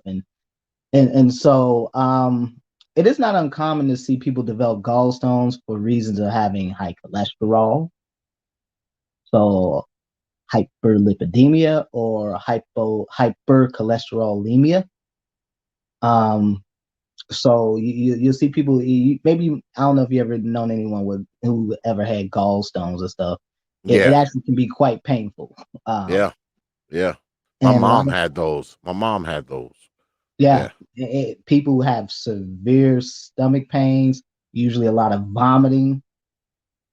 And so ultimately what happens, if they can either try to remove they can try to get rid of the gallstones, or you just have to get your gallbladder removed through a cholecystectomy.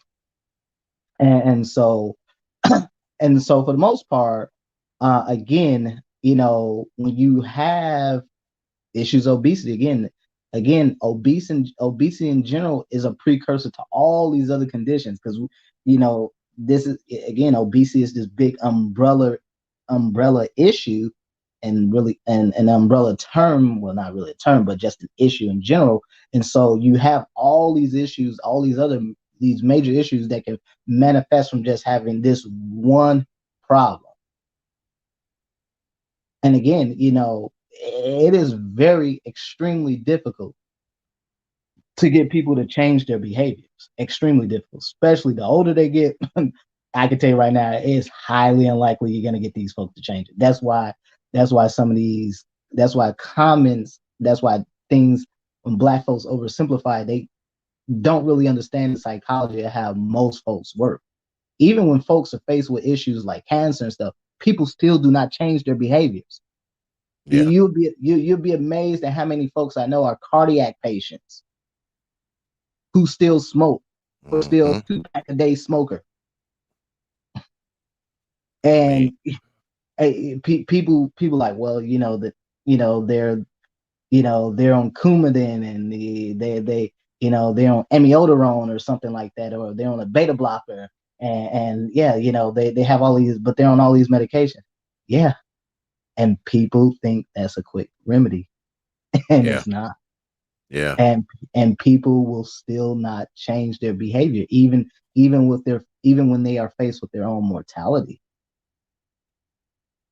And so that's why I'm saying that, you know, these conversations wholly get not just really misconstrued, but really really oversimplified. You know, and when you're that, and trust me, I have plenty of friends that are physicians and nurses, and they will tell you, most of them just get tired after a while just telling people that. They just say, okay, well, you know, because you tell people all the time, you have the same conversations with the same patients all the time. You know, I remember when I was a critical care nurse, you know, I would see the same folks in the ICU every couple months. You know, they're back.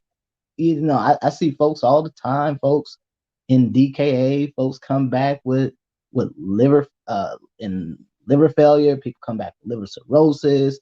People come back because they're, you know, they had they have congestive heart failure.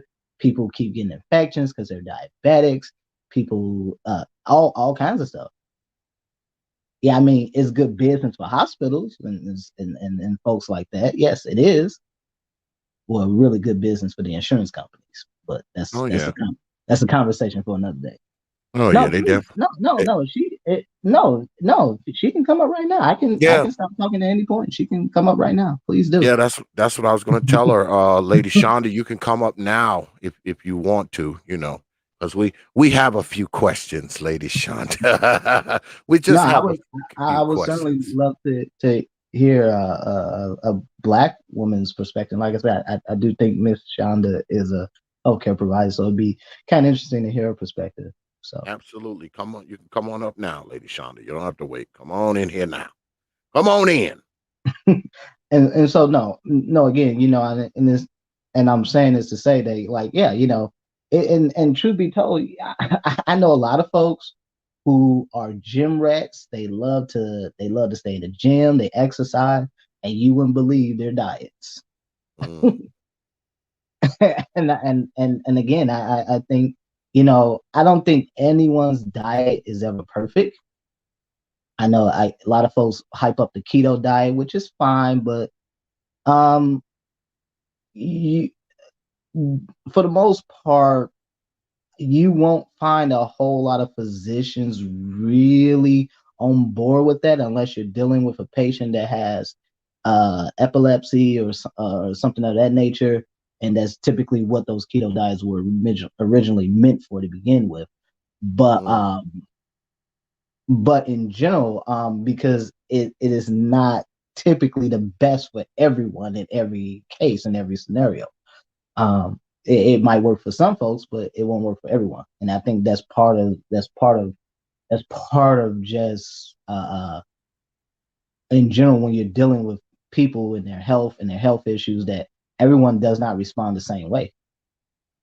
And so again, you know, when we're thinking about issues around obesity, I think the major issue around obesity is, as far as I'm concerned, is not necessarily the secondary physiological issues that arise from obesity, but really is about dealing with this at a societal level, because now we just see this is the real epidemic. You know, I know I know that we're starting to see the bright side of the current pandemic. But as far as I'm concerned, obesity has been the major epidemic. Well, I would say a pandemic, because we're seeing rising obesity rates across the globe, obviously not just the U.S.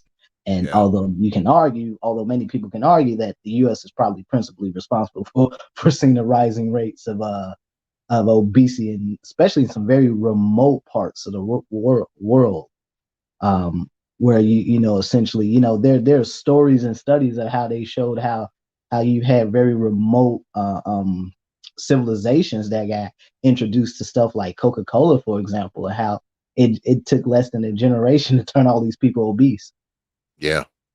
And I mean, there's some very interesting data out there on these kinds of issues, but nonetheless, yeah, I'll just stop right here, since Ms. Shonda is on the panel, so I will stop and let her talk.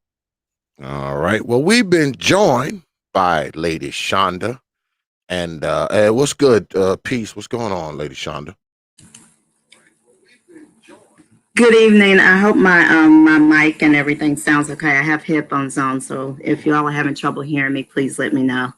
Oh no, you good. You good. We No, appreciate we okay. appreciate you coming on, because we're talking about this obesity thing, and you've seen the graph and the chart, and the doc lays it out, because I bring him here specifically to scare folks.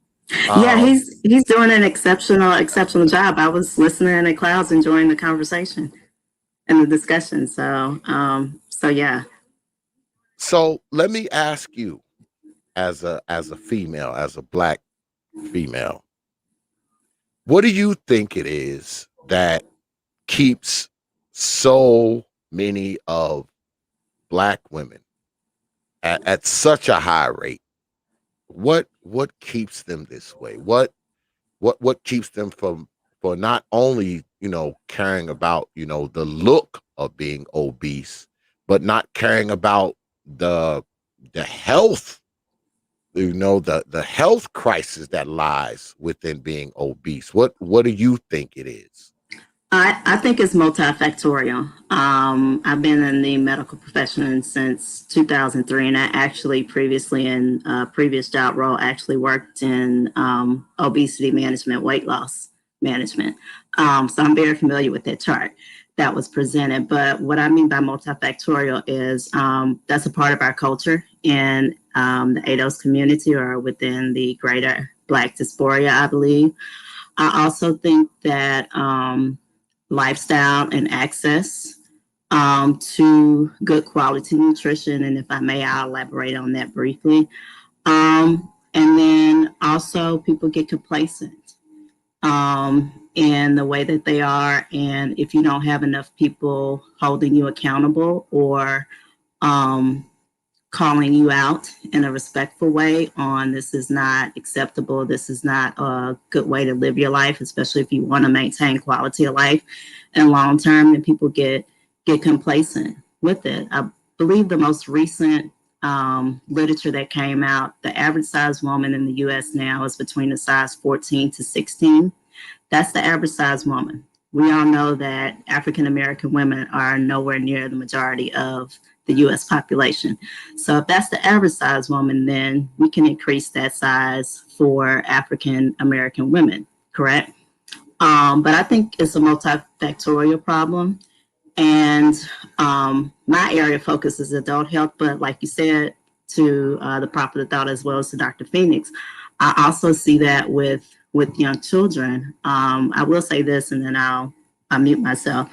I remember when I was doing my clinical rotations when I went back to grad school to get my nurse practitioner, and I was in a family clinic, there was a young lady, couldn't have been more than maybe 8 years old. And her mom was there for just an annual routine health checkup. I remember we put her on the scale, and I was shocked when I saw what the number was, because I'm in my mid-30s and this child weighed more than me. I was floored. I had to ask myself, I was like, well, you don't want to offend, but should you say something or should you not? And I thought about it, I was like, you know what? It's not about offending. You can say it respectfully, because you're only setting your child up for failure. If she weighs over 120 plus pounds and she's 8, she hadn't even had a growth spurt yet. So you may already have those clogged arteries, those thyroid conditions, that cardiovascular disease, all that stuff just waiting and festering. And I said something, and the mom was obese as well. And she kind of looked at me like, you know, but I'm like, you want your child to live to see 21. So I think it's, from what I've seen, it's a multifactorial problem that we have to address, because it's beyond out of control. Yeah, because we spoke about this last week. You know, I keep saying this. 77% of obese and overweight children will become obese and overweight adults. So, you know, this thing, this crisis, because it is a crisis to me, it's a crisis. This crisis gets started early on. I mean, last week, we go right back to last week again. I mean, it was a little boy. I mean, he was just like 4 years old, man. He weighed almost 100 pounds, and he was 4. And we saw him going to the doctor's office, and we heard the doctors and the psychologists and everybody else tell this lady, and they started it off with, "We've spoken to you about this before." They started it off with that. And they said that if you keep this up, the kid is going to develop all these problems that we talked about tonight, the heart problems, the diabetes, and everything else. And they also said that if you keep this up, by the time this boy is 20, he'll be 500 pounds. And when they said that to this mother, she didn't even blink. I mean, nothing. You know, because it was like she gave him the whole, you know, I heard it all before look. You know, she gave him that look, and then she said, "Oh, but he's not to that point now, right?" And I was like, "What are you talking about, lady? He is there. He's been there. You put him there. I mean, what more do you need to happen to realize that you are literally, and I mean literally, not only setting this boy up for failure, but you're literally killing this boy? How much more has to happen for people to take this serious? How much more has to happen for people to say, hey, look, this is not healthy. This shouldn't be happening this way. How much more? And I'll ask you, then I'll go to the doc, Lady Shonda. How much more has to happen before we reduce the percentages of our women being overweight and obese? How much more has to happen, Lady Shonda? Unfortunately, I think until you start seeing people really succumbing to these health conditions, you're not going to see effective change. I hate to say that, but that's very much a likely reality in this situation. And I'm not advocating for anyone losing their life, but everything has a consequence. With I don't have children, but I consider, and this is just a personal statement for me, I consider a mother or a parent who has a child that is that young and that way. To me, that's a form of child abuse, because it's no excuse or rational reason I could think of that should be okay or tolerated. Now, I will say this, just from what I've seen in practicing, particularly when it comes to health, I'm fully aware that within the Black community, there is a major lack of access to quality nutrition within the Black community. And I see that across the board. I live in the Deep South. I'm from the Deep South, but I don't think that lack of nutrition is just isolated to the Deep South, East Coast, West Coast. It's throughout. And what I mean by that is, and I've gotten into these debates before, is it's easy to say, well, you need to eat right. It's no excuse for this person to weigh this person to weigh that. And to a degree, that's correct.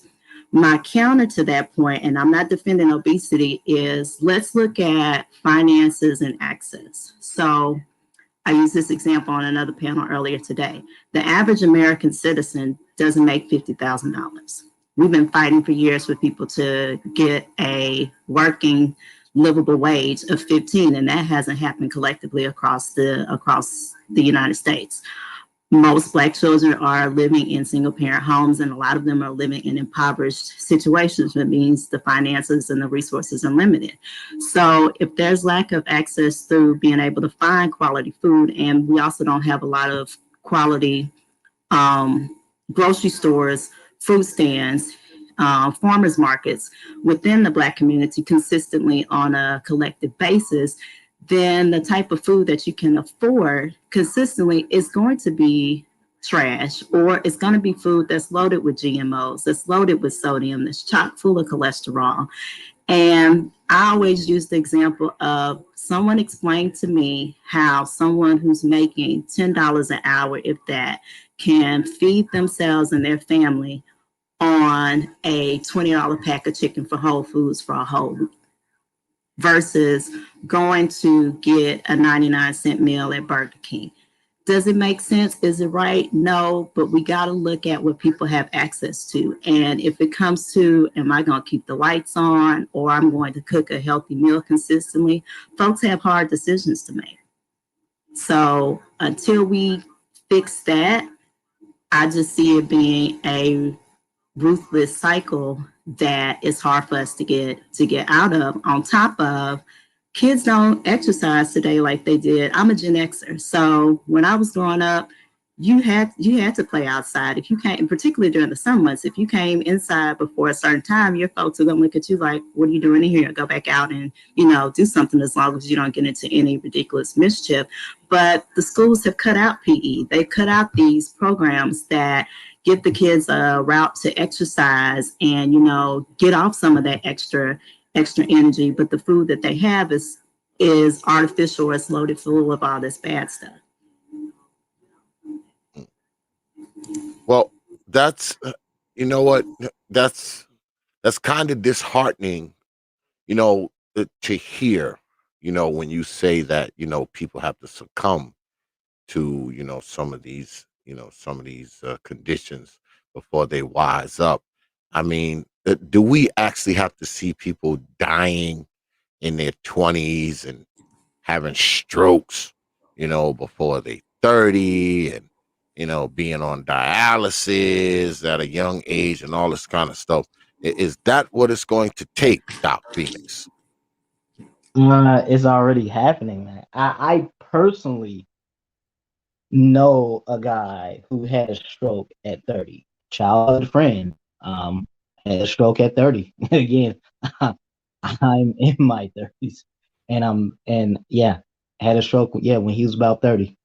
But come to find out, he had chronic hypertension pretty much most of his life, most of his adult life.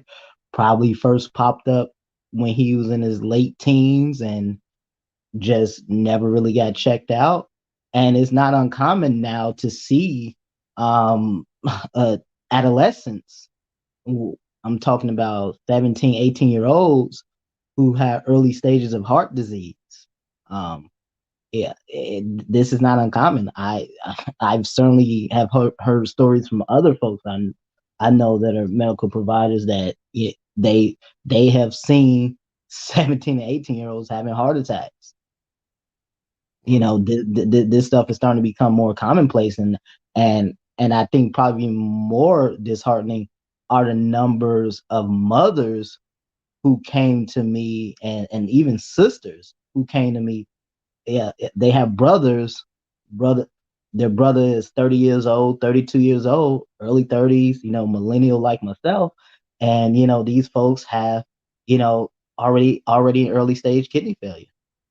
Many of these folks, I've had a few of them came to me at 35 years old, he needs a kidney transplant.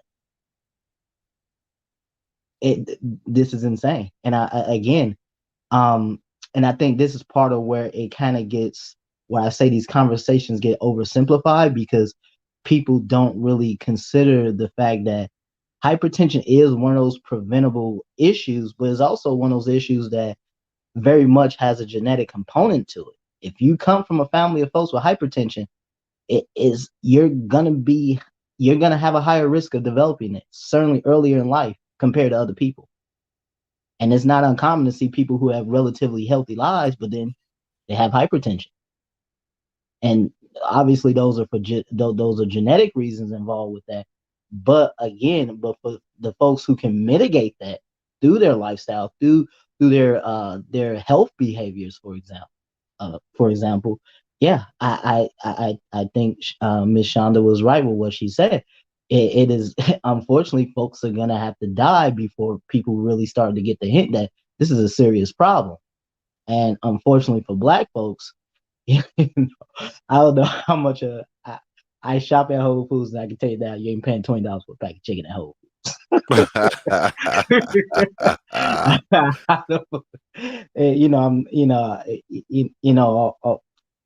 All jokes aside, but I think this is going to take a significant.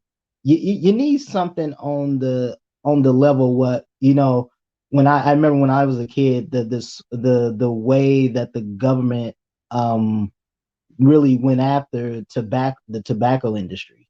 How you used to see all these commercials when you was a kid about drugs and cigarette smoking. You still see a lot of cigarette commercials to this day, but how there was really this federal and this societal effort to combat smoking, because for the longest time people said smoking was fine.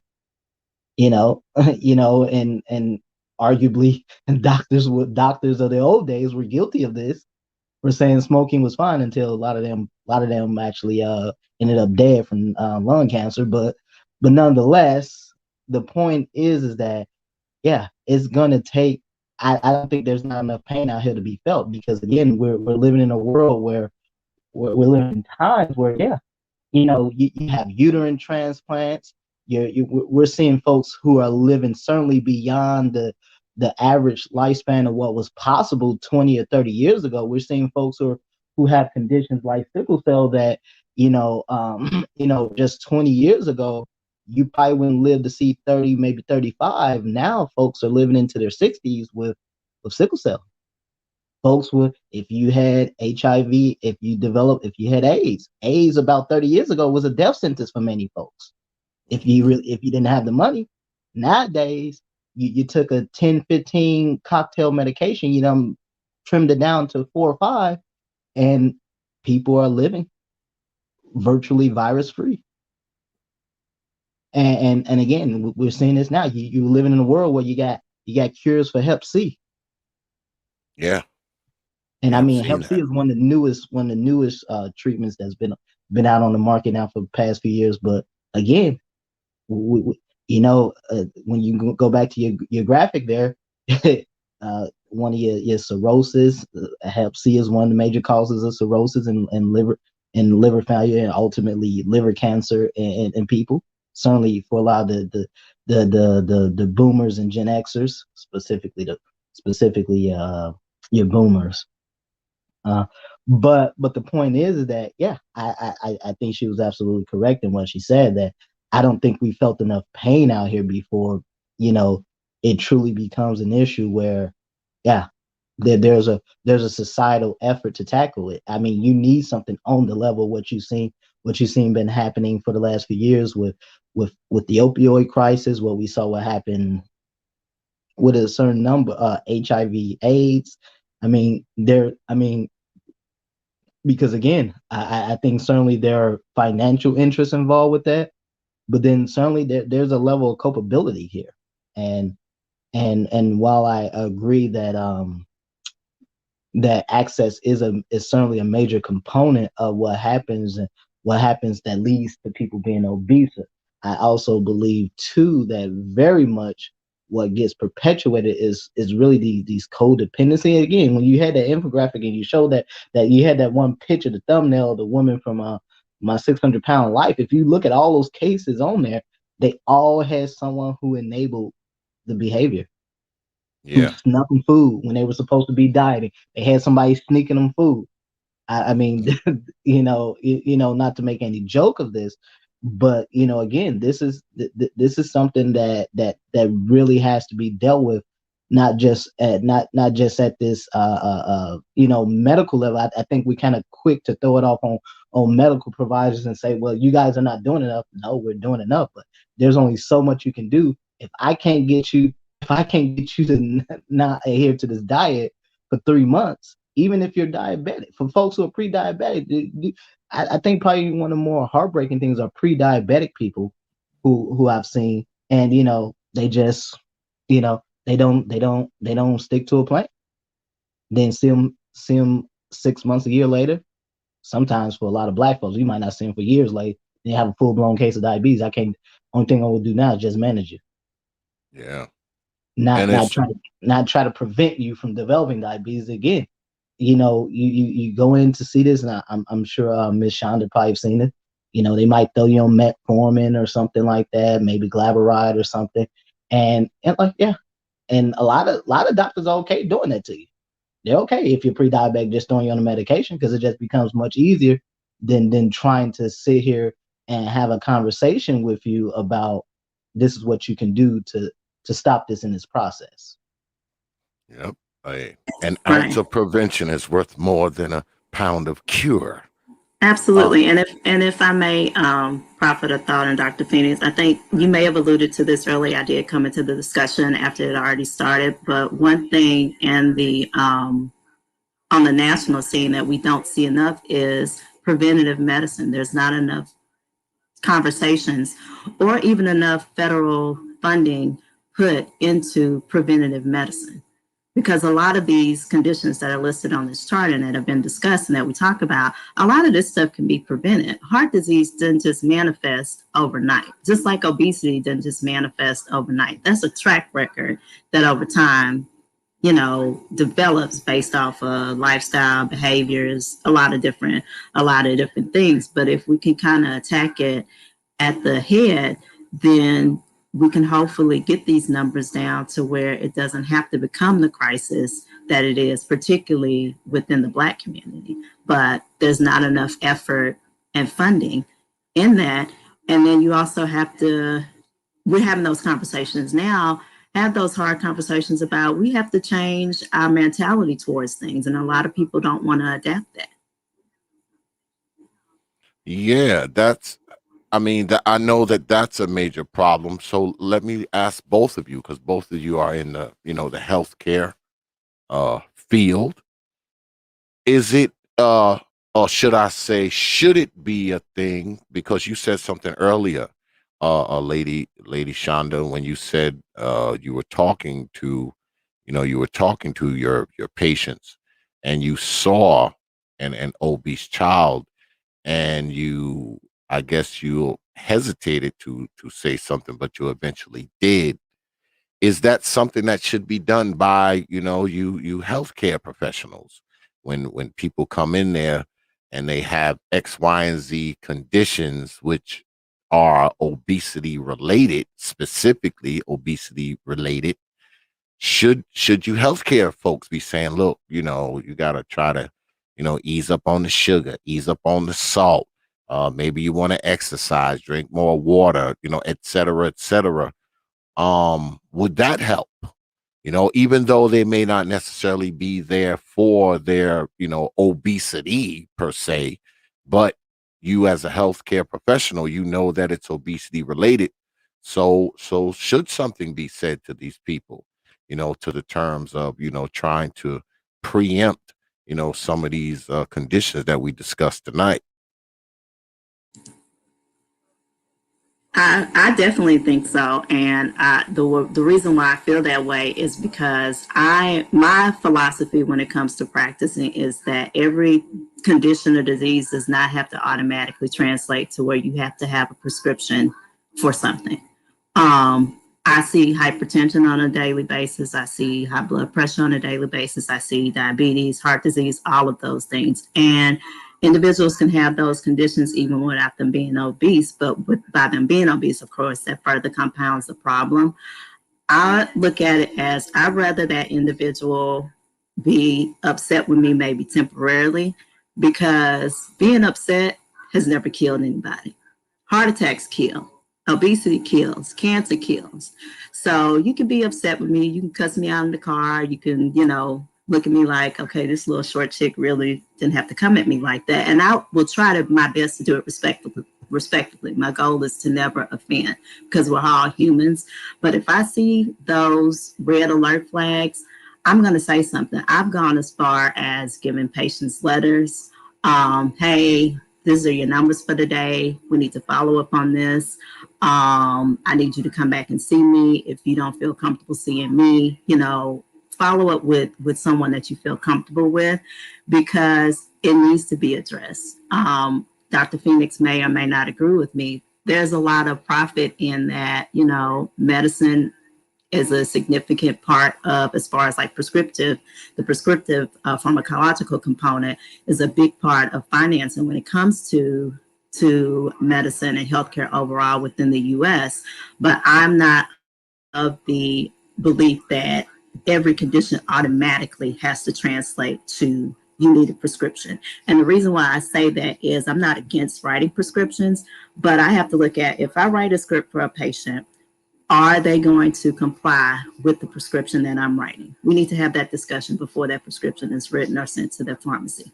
Also, what the side effects that go into what I'm giving? Is it going to make them drowsy? Can it potentially make them gain weight? Is it going to have them urinating a lot to where it can interfere with their job type or things along that line? And can they afford it? If all those boxes aren't checked, then that becomes a compliance issue to where, yeah, I have it on paper that I'm treating this, but you can't maintain the treatment for whatever reason. Well, you still need to be treated. Let's look at, can we look at modifying your diet? Can we look at, what stresses are in your life and see if we can try to get those down or eliminate those? Are you getting enough sleep? Is it a weight issue? Those are things that you don't really have to spend a lot of money on to treat, versus a prescription that someone may or may not be able to afford, or they may not be able to sustain. Doc. And before you go, Doc, let me add this little extra in there. Mm-hmm.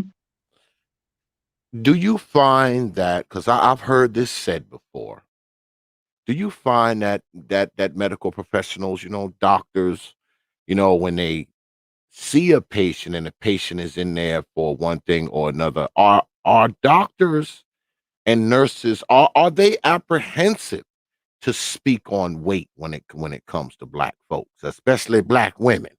Are they apprehensive, or are they afraid to tell them to lose weight? Please expound, Doc, as you answer the other question also. The short answer to your question is I think it's a yes or no answer. I think it's a bit of both. I think in one way, I think in many respects, to what Ms. Shonda was saying a few moments ago, no, I agree. There's certainly very much is a financial incentive involved with medical care, with healthcare in general. And on the other hand, typically, I would say that many doctors, specifically non-black, well, medical professionals in general, because I used to be a critical care nurse before I went to medical school. The funny part about that is that I typically find, yeah, if I'm black and the patient is black, yeah, you just have a different conversation with them. I think that's just one of those things that just inherently happens. Um, on the other hand, now a lot of times now I know plenty of medical professionals that are non-black, they're straight up with their patients. They're very honest. They actually care about what happens to their patients.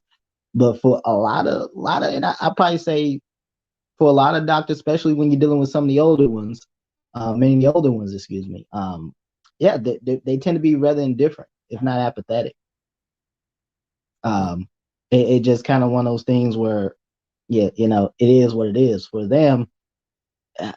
I think, and I think, I have not. Typically for me, I've always do my patient. I always spend time talking with folks, stuff like that. Done it forever. But what a lot of folks don't understand, especially when it comes to medical providers and doctors specifically, it is not uncommon for, especially if you're someone like more in primary care, it's not uncommon you're one medical provider and you have like a panel of 3,000, 4,000 patients. And a lot of folks don't understand that. And a lot of that is because the way specifically doctors are sort of distributed throughout this country. Most of your doctors tend to be in your major urban areas, and for major reasons, being one, you have your major teaching hospitals, major universities, so on and so forth. Also, two, to be real frank, most folks just don't want to go out into these rural areas. You don't want to be out quote in the boonies or whatever. You just don't want to be there. It's it kind of is what it is, but at the same time, yeah, I find it that a lot of folks don't understand yet. When I'm sure Miss Shonda can speak to this, but if you're seeing like 30, 40 patients, I know doctors that see like 50 patients in a day. When you send those many patients, you only got like 15, 20 minutes. You in and out. You send like 4 patients an hour in some cases, depending on where you're at. You don't have a whole lot of time to really be talking with folks. And part of that goes back to what she was saying about the financial incentive. Again, the more patients you see, the more things you do, the more scripts you write out, the more money that comes in. That's just the nature of healthcare. I think it's kind of unfair for folks to kind of blame medical providers, especially doctors, for it, because they didn't really create the system. The system is really insurance company. But I think again, because this is who people don't interact with insurance companies for the most part. They interact with their doctors and nurses, even though your doctors and nurses are the ones sitting on the phone with the insurance company trying to make sure they don't make sure everything is cool with your insurance.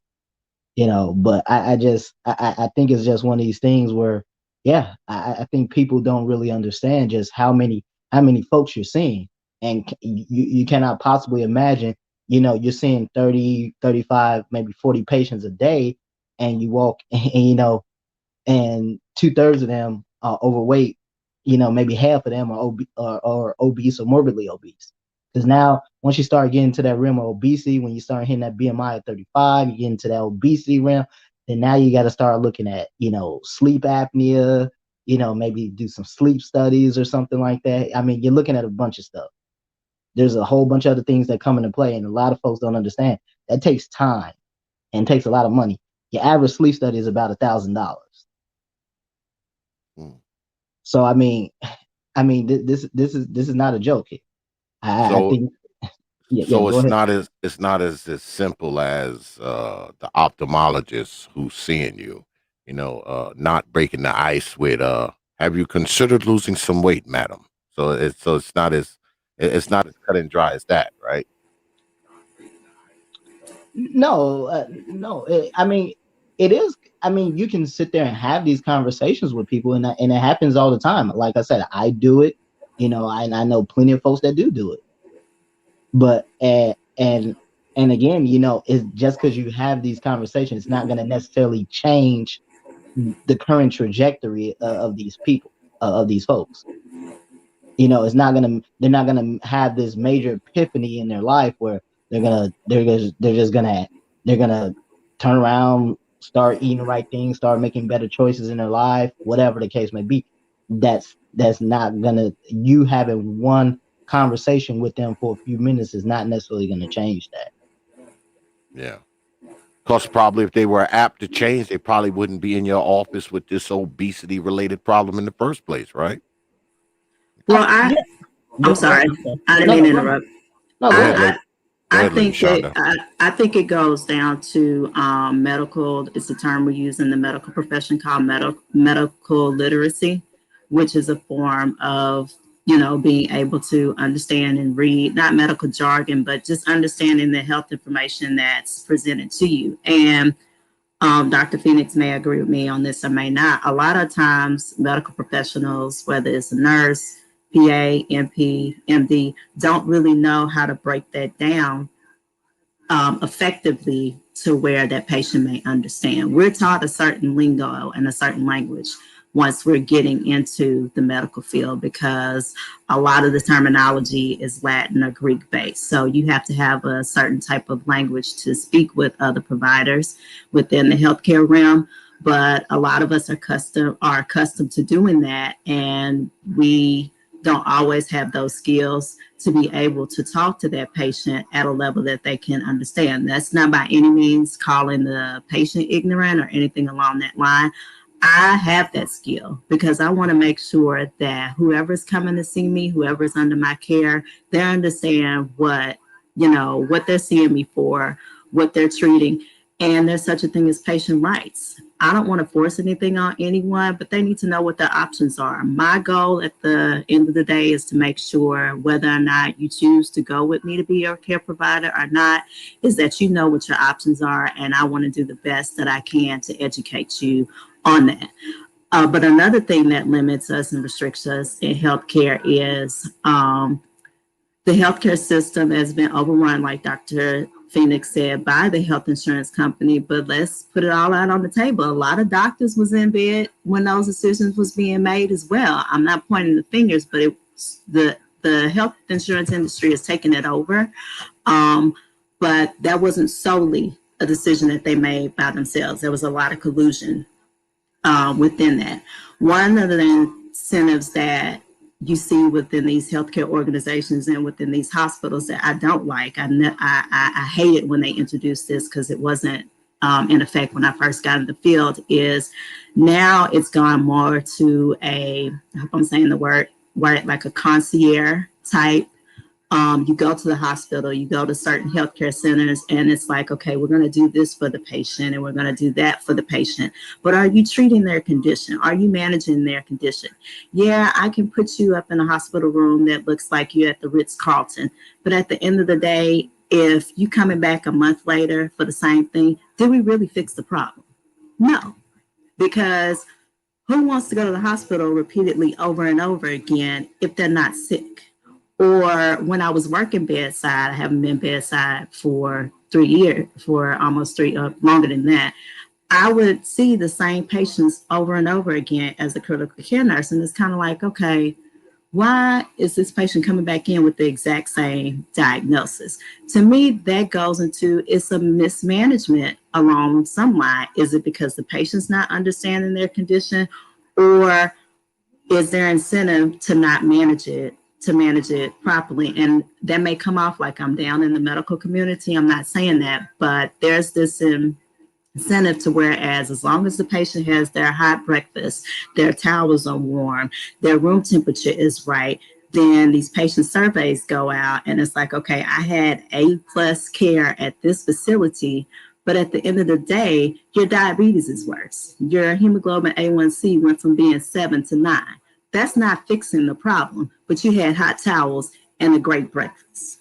You know what I'm saying? It's those type of things that a lot of us medical professionals get pushed back on, because you have your leadership that's like, okay, these HCAP scores are in the toilet. We need to get it up. Patient satisfaction. And my pushback on that is, of course, you get reprimanded for that. My pushback would be, okay, how many patients are filling that out? Is it consistently the people that are not satisfied that are saying, well, my service was crappy and they didn't do X, Y, and Z? Or are we getting enough feedback from the people who had a quality experience. And if there's an issue, we can resolve that. But I don't want to find out at the 9th hour there was an issue with my care when we could have resolved that 2 weeks ago or 3 months ago. I apologize. That was a little rant, but that's something that we encounter as providers that really restricts us or limits us from being able to effectively do our job across the board, because you're getting hit with, particularly for the people that are in the field for the right reason, you're getting hit with, well, you took too long with the patient. You know, they had to wait 10 minutes, 20 minutes when they should have been in for this, that, or whatever, blase, blase. But you're actually managing the disease versus somebody else that's getting them in, out, in, out, in, out, in, out, in, out. But their patients are not managed. So it's a lot of problems that are not going to be fixed overnight. And I think if more citizens were aware of what was going on, it would be fixed sooner. But that goes to you have to seek that knowledge out. Should we have more nutritionists, kind of, integrating into Black society? Should that be part of whatever Black folks is doing? In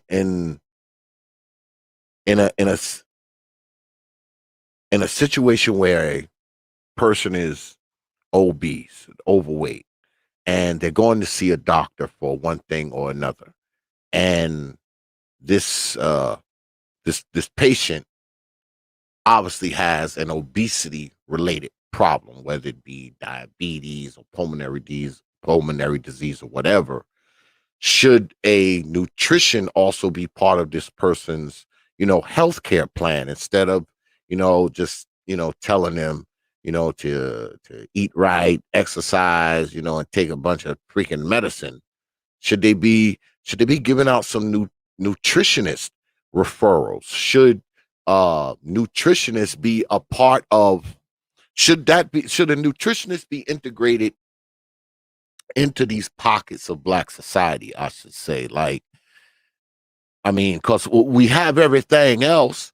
We got the damn Nike store, we got the Gucci store, we got all this kind of nonsense that we don't need. We probably need more nutritionists inside of Black society. Am I reaching here?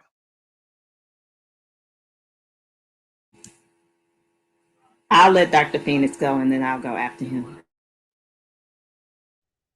Well, I think in many respects, typically for patients who are diabetic, typically they do have a nutritionist that they're referred to, usually a diabetic nurse as well. And so they have access to those resources in the case of those particular patients. It's not that they're denied these resources. These resources are typically provided to them. While I do agree with a lot of what Ms. Shonda said a few moments ago,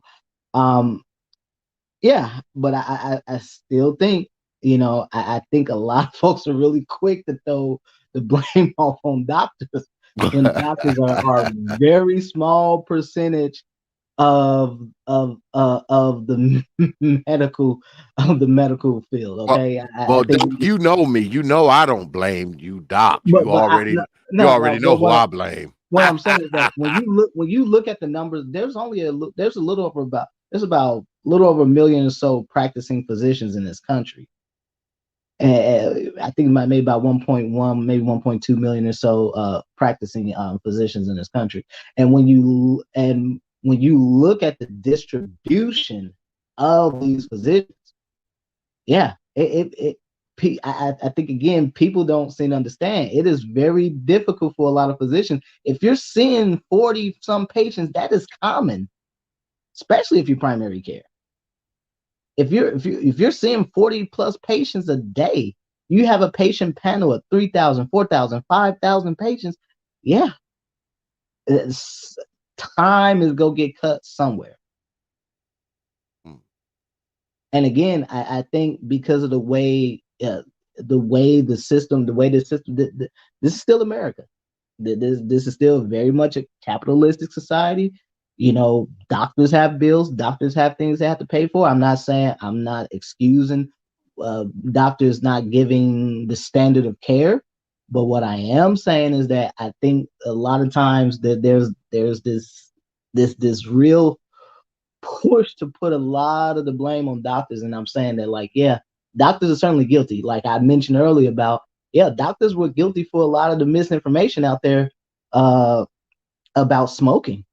It was the AMA back in the 50s and 60s that pushed smoking was good for you, until a lot of them folks on the AMA were popping up with lung cancer and dying, as I said earlier. But but again, this was long before I ever decided to go to medical school or anything like that. And so, you know, I wasn't even thought of at that point. But what I'm saying is that this is the reality we live in. The reality we live in is that for the simple part, this is, you know, I like the way Ms. Shonda termed it earlier as a multifactor problem. And again, yeah, doctors certainly have their role in stuff. I think all healthcare providers have a role in stuff.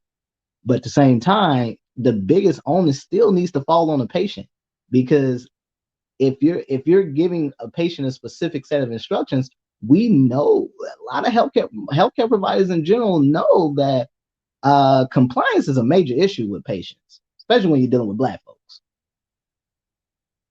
Compliance is a major issue. Getting people to adhere to a specific treatment plan, medications. I can't tell you the number of brothers that I speak to personally offline over the years that these brothers come to me, man, they've had diabetes for 10, 15 years. Man, I ain't took my meds in the last 12 months. Yeah, you know, I'm doing this. I'm talking with some folks that got me doing this. I'm eating this. I'm doing that. I said, how you doing, brother? And I'm looking at you, and you got dark, you got blotchy skin, you got raccoon eyes, and I'm just looking at you. I'm like, okay, brother, is that working for you?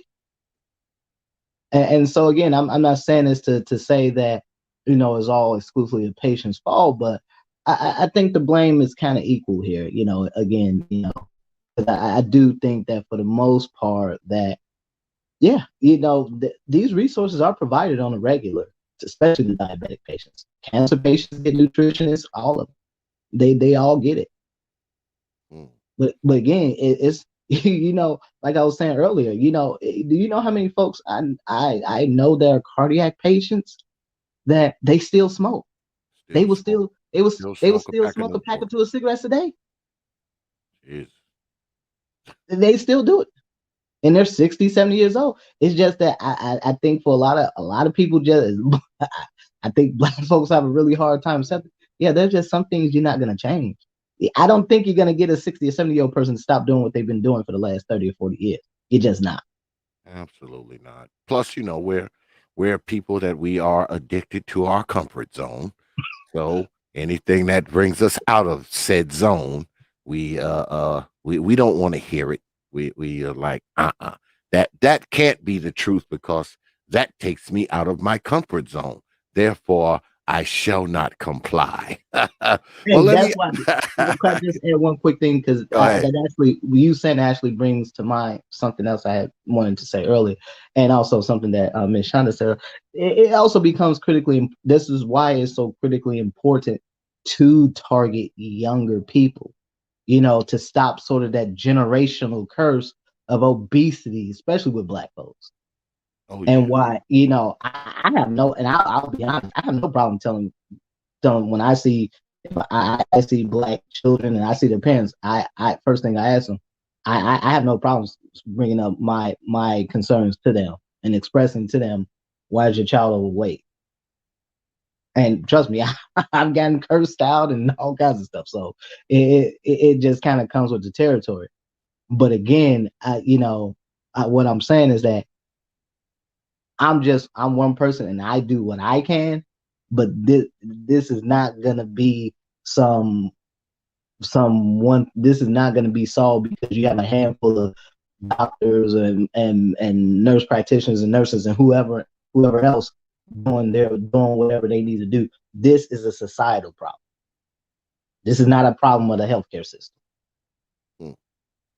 So, Lady Shonda, I guess the answer is not me piling a bunch of nutritionists on the back of my dump truck and dumping them into the hood. That's probably not going to work, right? I think it's actually bigger than that, Prophet of Thought and Dr. Phoenix. And the reason why I say that is this. If we look at, I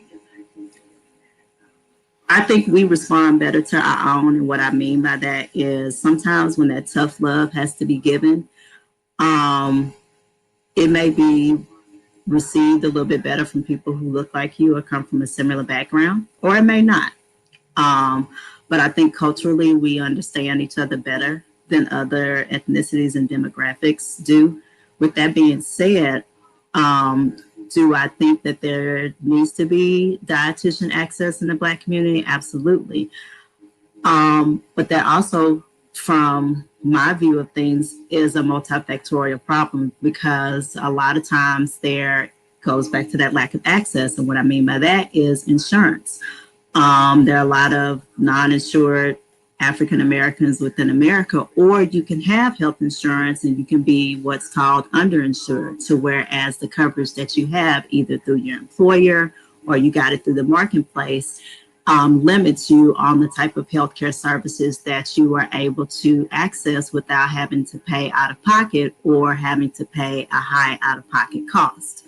And I learned a little bit more about the whole dynamic of the dietitian insurance thing in one of the previous MP roles that I had, to whereas with specialty services, those are sometimes included and sometimes they're not.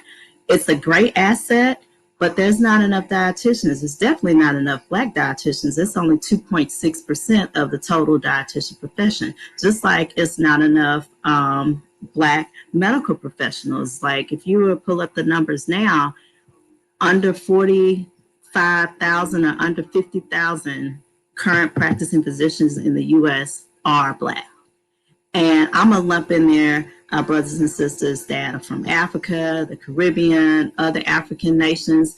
That's a very low number. Even though we're only 13, 14% of the population, we're vastly underrepresented in healthcare. And those numbers are only getting worse, because a good significant number of those 45,000 practicing doctors are probably at least 45 and up. But I think that it would help if they have access to those dietitians before they start developing these chronic conditions, because once you get the chronic condition like diabetes, like heart disease, like I can't think of, I'm having a little brain freeze, but like I'll just use those two because I had a little brain freeze a minute ago. They help as far as like helping you manage your condition, but how about having them available to maybe, you know, doing a quarterly visit, whether it's via telephone or something along that line, once or twice a year. And that goes back to, it's a healthcare as well as it's a society issue that we're not going to fix overnight. Me knowing that there's so much dysfunction in the system, I try to, and I'm not saying I'm perfect because I'm not, but I try to give my patients the resources to where it's like, you know what, I'll tell them, I'm like, okay, you know, we need to get you looked at for this. But I see the type of insurance you have.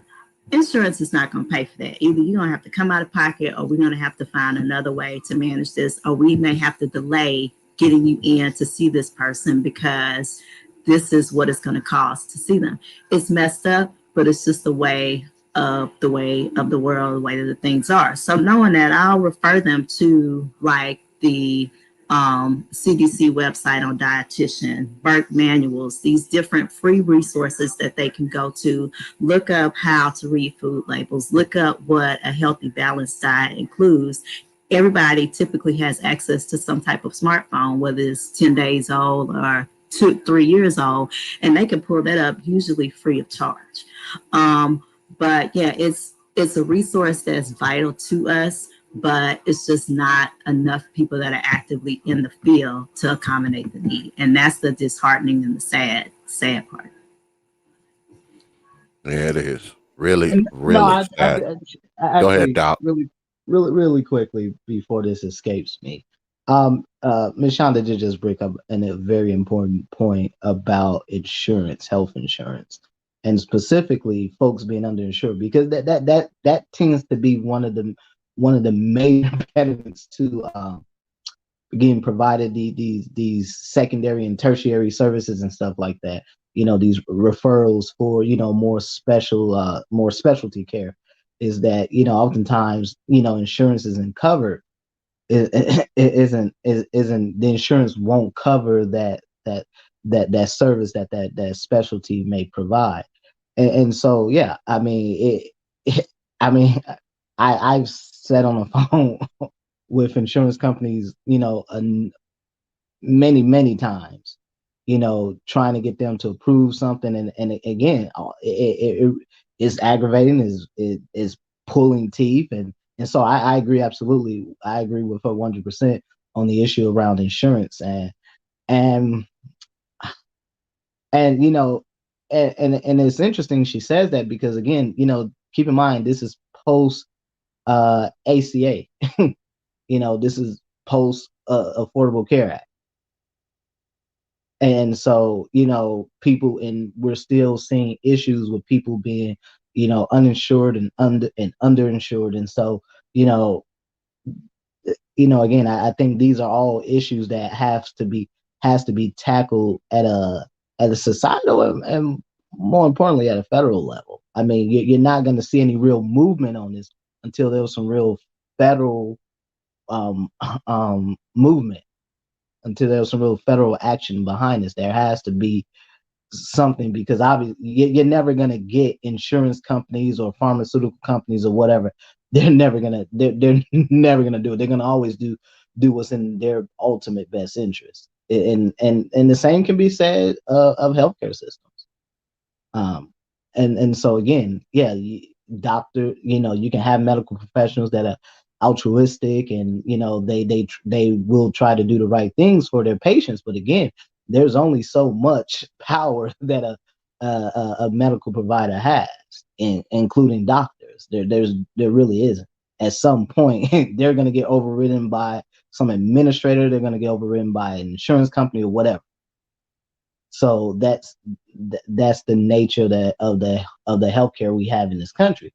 So this comes back to prevention, and so this comes back to being able to one, prevent these issues from happening in the first place. And if anyone's ever heard me on any of the Black Brain Trust panels, I've always talked about preventative medicine for the longest period of time, especially prior to what we've seen over the past year.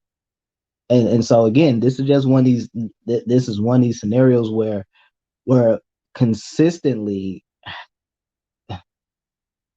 there has to be real societal changes to happen in order for us to truly combat this issue of obesity. So I'll just leave it at that.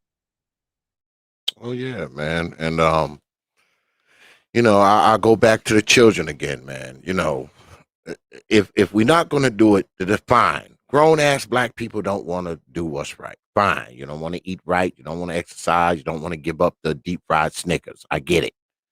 But I think we should do this for the children.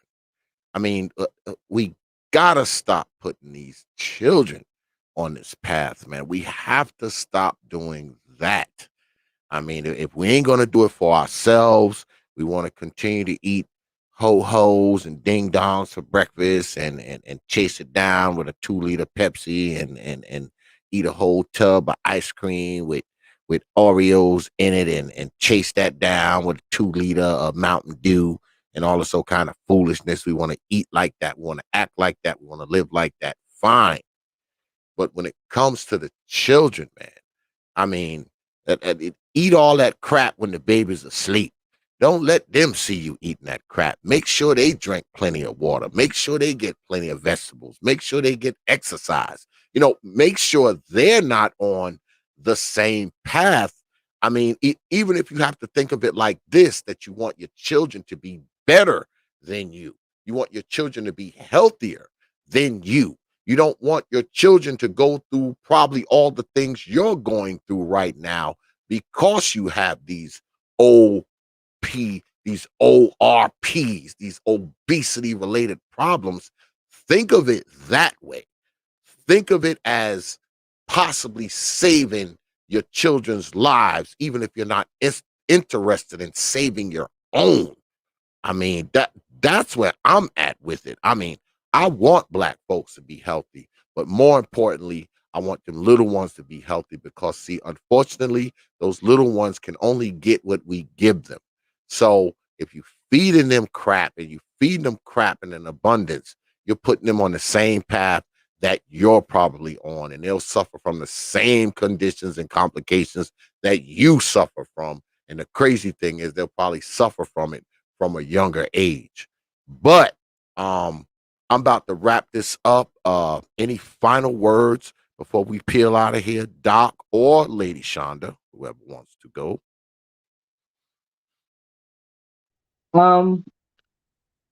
Just really quickly, Miss Shonda had brought up something too that maybe get to it on another occasion, but I did want to just kind of briefly say something about, which was the lack of black healthcare professionals in this country. And this has been a chronic issue for, you know, for as long as I've been alive, and certainly I know this was an issue when you were younger, X. And and I don't see this issue changing. Truth be told, if anything, I probably see it getting worse.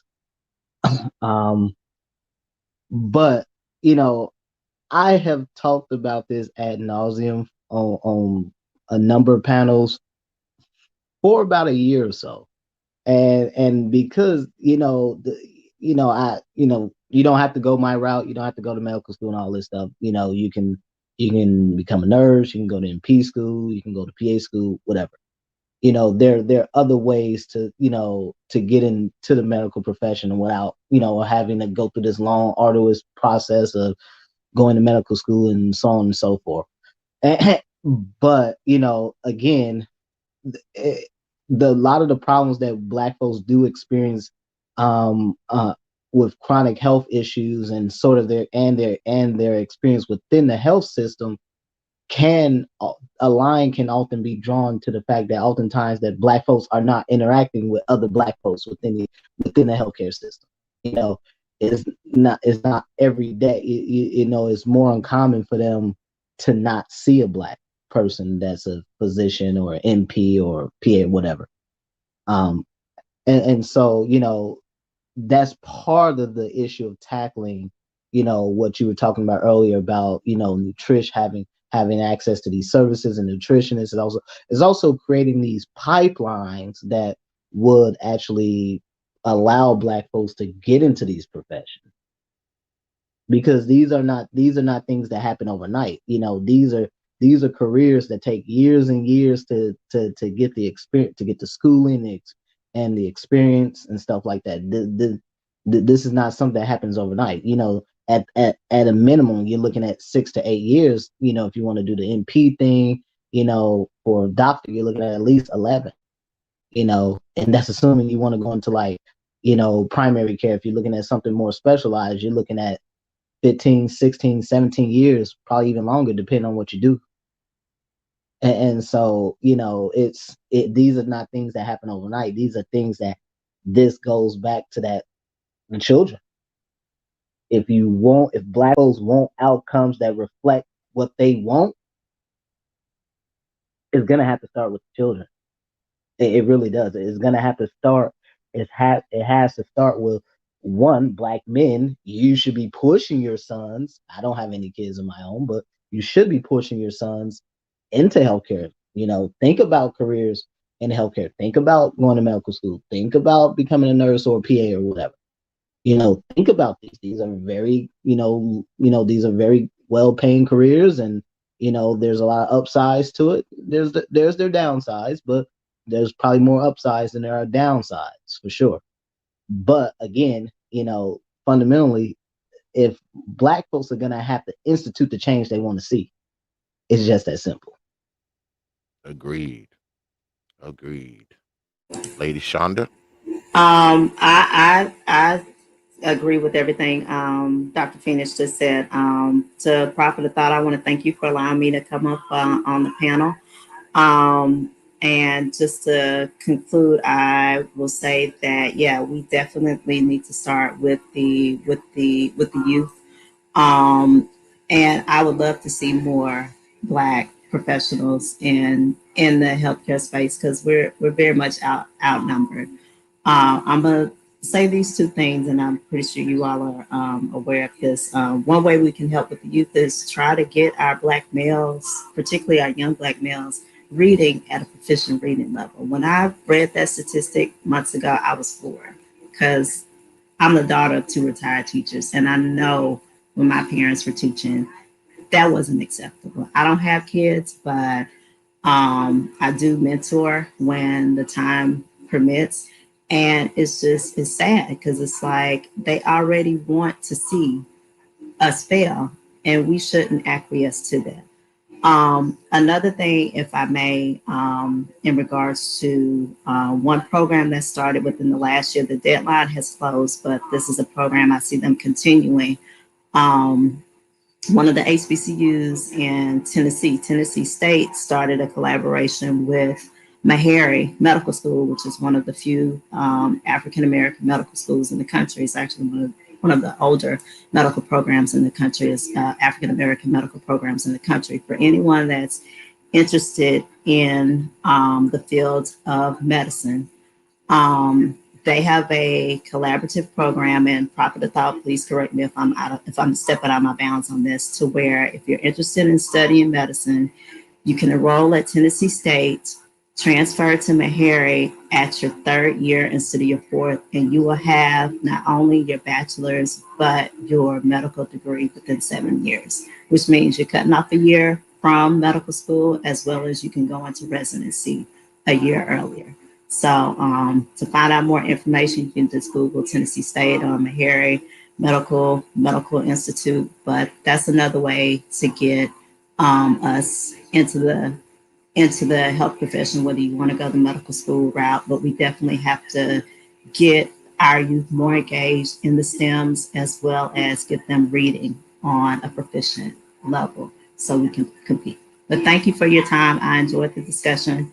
Absolutely. And I'll Before you go, Lady Shonda, because you said something really interesting, and this is for you too, Doc Phoenix. Um, Maybe we can all get together at some point. I don't know, maybe next week or the following week, and y'all can come up and y'all can talk about getting into the medical field. I know the doc came up here tonight, scared the hell out of everybody tonight. So what we're gonna do, we can get together and we can actually talk about careers, schools. We can get into it. We can get at it, and you can talk to the folks about getting into the medical field and so on and so forth. So if y'all will be open for that, we can do that at some point. But it's up to y'all. Yeah, I can do it next week because next week could be really hectic for me. But Okay. I probably could swing it. Okay, we can go Uh, 2-3 weeks. It's all good. I'll wait on you, I doc. can I can swing it not next week, but the following week. I can probably Okay. swing it either that maybe that Wednesday or that Thursday. And Okay. so I'll email you tomorrow, let you know. Yeah, just And hit me up. Hit me up. whatever and whatever you and Miss Shonda can come up with. But she bring up something really important. I know you got to go, but she just brought up something really important. That program she just mentioned with Tennessee State University and Meharry. Actually, I have the emails for that. It was first brought to my attention. Shout out to the brother Mike V. He first brought it to my attention, but soon after he brought it to my attention, one of my mentors that wrote one of my letters of recommendation for medical school, he sent it to me because he knows a lot of folks he knows a lot of folks who went to Meharry Medical School, and I know a couple guys that went there. I went to Meharry, and he sent it to me, and so yeah, it's a program. They actually pay for your entire education, so they pay for your undergrad and your medical school is all funded. Just to throw that out there. But from what I remember seeing in that email, if I remember correctly, you had to have a GPA of around 3.5, I believe it was at least a 3.5, and you had to have I want to say an ACT somewhere around a 27, 28 or something. I have to double check it, but I'll send you the inform. I'll probably forward it to you, X, and you can see it for yourself. Okay, that'll But work. yeah, but yeah, but anyhow, yeah, I just want to bring it up because she brought up a very it's a new program, and she brought up, and you're actually starting to see a lot of these programs pop up like this across the country, where they're trying to find ways to cut down on the amount of time you spend in medical school, because most students spend, obviously you spend a lot of time going to school to become a physician. It's a lot, and that's not even including residency and all of that stuff. So again, it's a lot. So no, she brought up a very excellent point by mentioning that program. So shout out Yeah. to her. So we'll tentatively go for, I guess, 2 weeks from now, and I'll get the logistics down with both of you, and we'll get up here and talk some medical careers if y'all have the time to do it. All Yeah, right. Yeah, yeah, like I that said, that works. That yeah, works for me because I'll actually be traveling home to check on my parents this week. So next week is not going to work for me. But the following week or the week after, and I already have a presentation developed. So yeah, I'd be honored to do that. And this is the last thing I'm going to say about that program. They were begging for Black males to enroll because it was overwhelmed by Black female applicants. So just something else to think about as well, with that program, or just across the board, because we're underrepresented, Black males, Black females, but they were begging for Black male students in that program. Was how I became aware of it. Wow.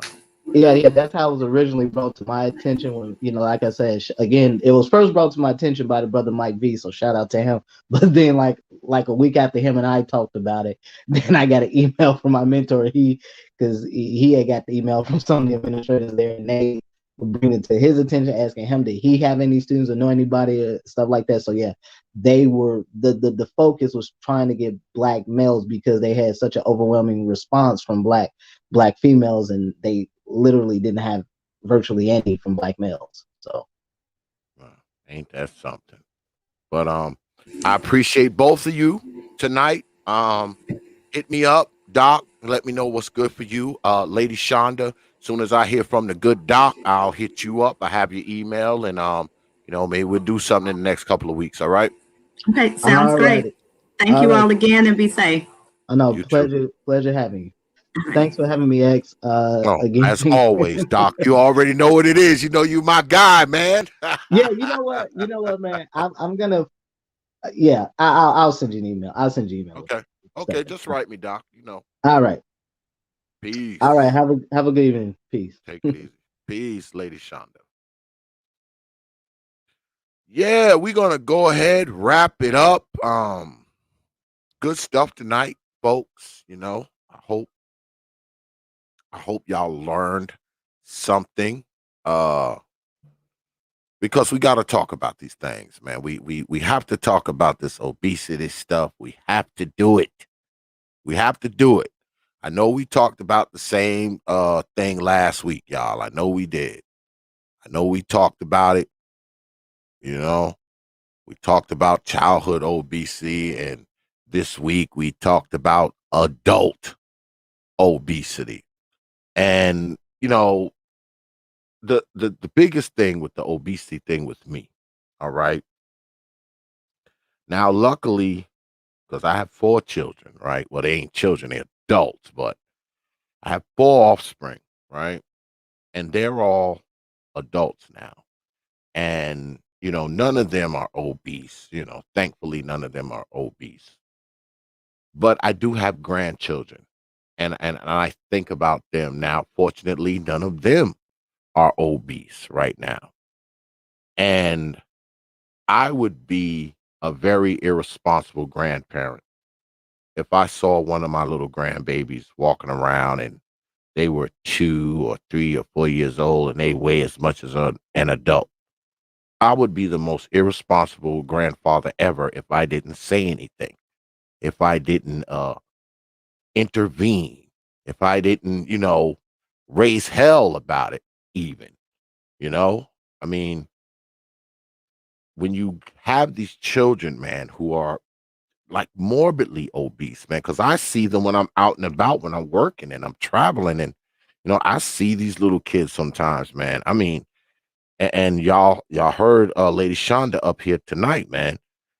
She's got people coming into the practice, man. You got these children that's weighing more than full-fledged adults, and they're 6 and they're 7 and they're 8. They're weighing twice as much as an adult. And we've sat back and act like it was normal all these years. Because somehow, some way, we've turned this mess into just another part of life. Just what we do. It's just who we are. And a lot of us have come to believe it. We got to change this, man. We got to stop this. Because if we don't, a lot of us are going to be burying our children. They're not going to be burying us. We're going to be burying them. And maybe, just maybe, that might just be something that changes this. Unfortunately, like the good Doc Phoenix said, unfortunately, some people are going to have to die. Some people are going to have to die. And the sad thing is that a lot of those people are going to be young. A lot of those people are going to be our children. And I know y'all don't like that. But it's a fact. If you think I'm lying, check out last week's show. Look up the obesity and overweight statistics for yourself. If it comes to find out that I'm lying, I will apologize publicly on this platform. But we all know I'm not going to have to apologize, am I? Because we know what this is. We know how this happens. And we know this isn't healthy. We know this isn't right. And we also know it's not fair. You know it's not fair to these children that we are so-called raising. Because I don't believe we're raising them if we're allowing small children to weigh as much as an adult. Oh, good luck on that super chat, Doc. That $20 super chat. Pleasure's all mine, man. You already know, Doc. You my dude. You're my go-to guy. And shout out to Lady Shonda as well. I appreciate you coming through. Lady Shonda, dropping some jewels. Hopefully we'll be able to me and the good Doc will be able to hook up with Lady Shonda in the next couple of weeks and talk about some medical careers. Because I don't think that's something we've talked about. We talk about blue collar careers on here, because I'm a blue collar dude, but I don't think we don't talk about medical careers. So that would be nice to get the Doc up here and get Lady Shonda up here and, talk about some medical careers. Who knows? Maybe some of you folks out there want to be doctors or nurses or something. We're going to find out in the next couple of weeks. Yeah, man, we gotta stop this, man. And I've been saying this all night, man, and I'll say it again. If we're not going to do it for our own grown selves, we have to do it for the little ones, man. We have to do it. Now, I know people will say, oh, man, it's too hard. So what? So what? It's not supposed to be easy. Because if it was easy, it probably wouldn't be worth the damn doing, folks. Anything worthwhile isn't going to be easy, man. Is that what it is? It's just so easy to be fat, so easy to be overweight, So easy to be obese, so easy to be morbidly obese. Is that what it is?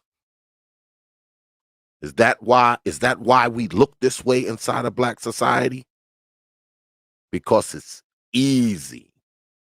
It's easy to be this way.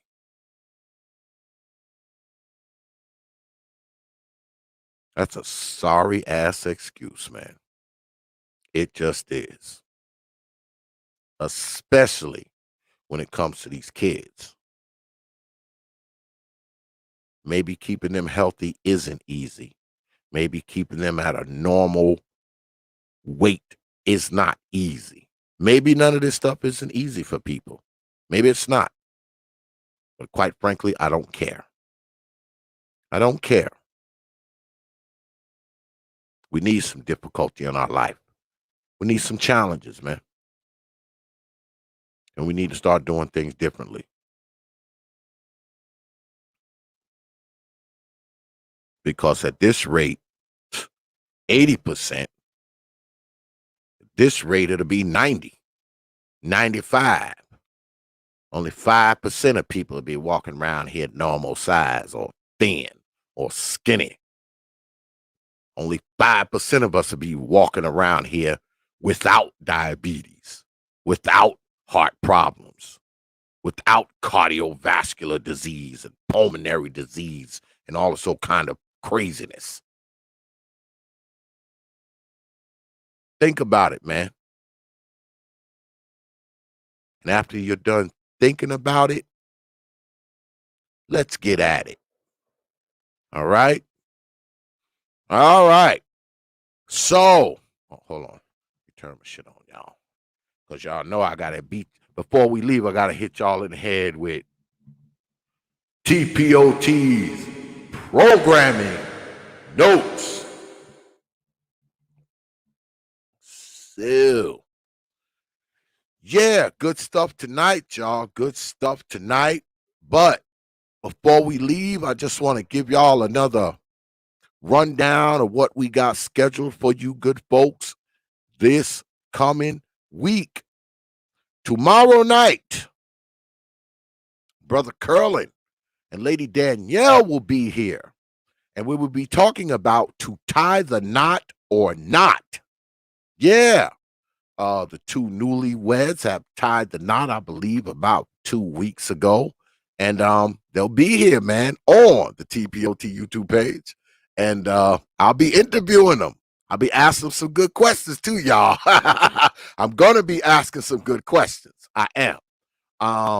I believe I'm the first person to interview the new couple, and we're going to find out how it all started. We're going to hear about this love story. We're going to hear about the do's and don'ts of nuptials. We're going to talk about what made them decide to get married, how they met, was it through YouTube?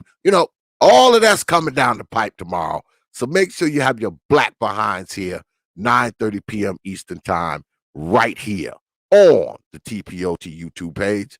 You Negroes know. Then Friday, 9 p.m. Eastern time, the one and only, let me move this shit. The one and only Sir Ism will be in the house. I'm pretty sure everybody knows about Sir Ism.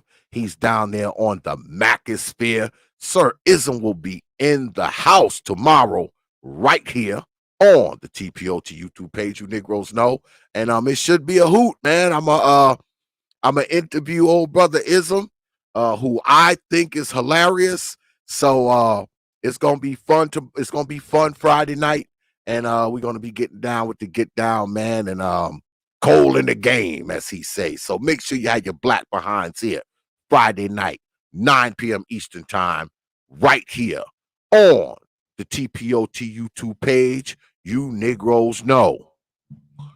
Jack. Yeah. So then, but we're not finished. We're not finished, because right after Brother Ism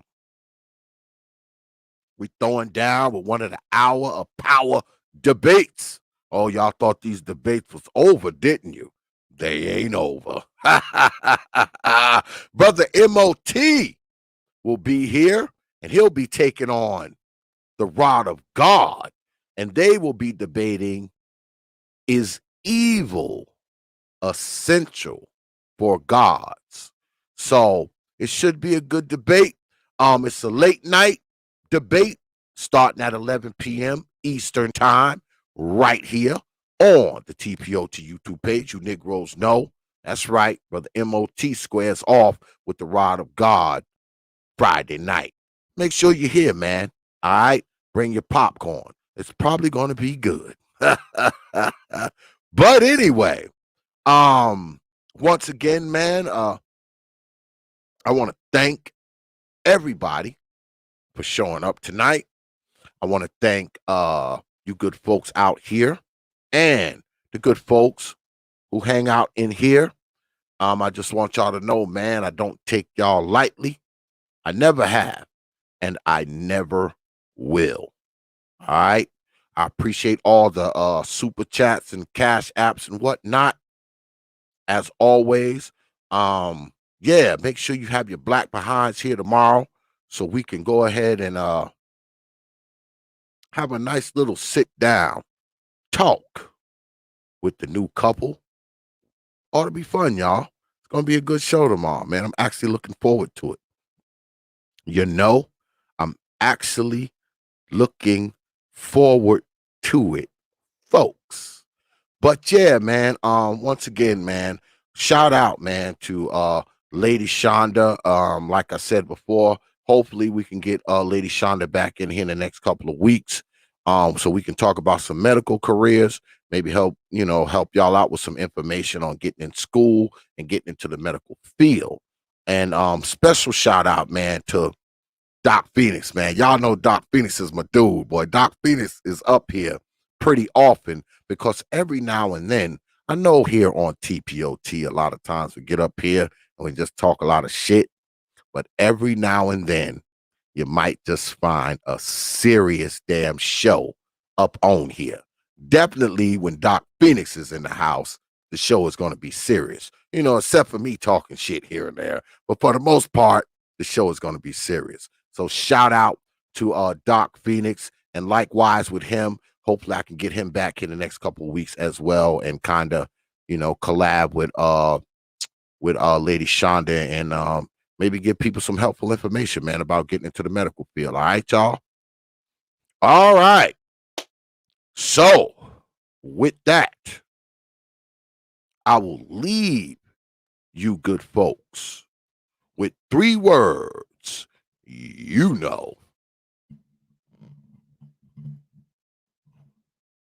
Like I always do. Open your mind. The good doctor is in the house.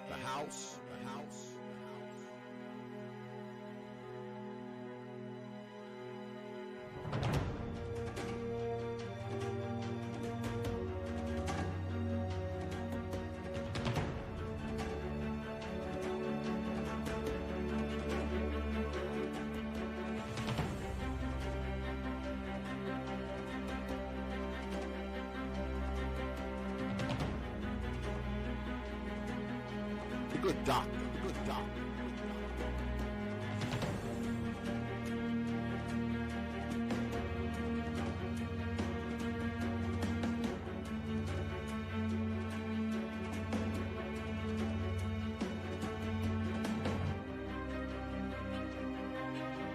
Open your mind.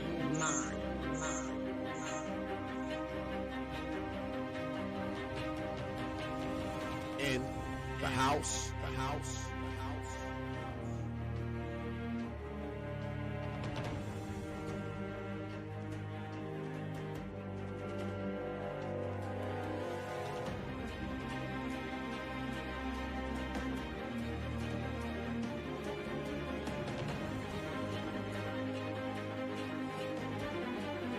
The good doctor.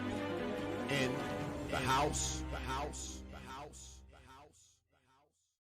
Open your mind.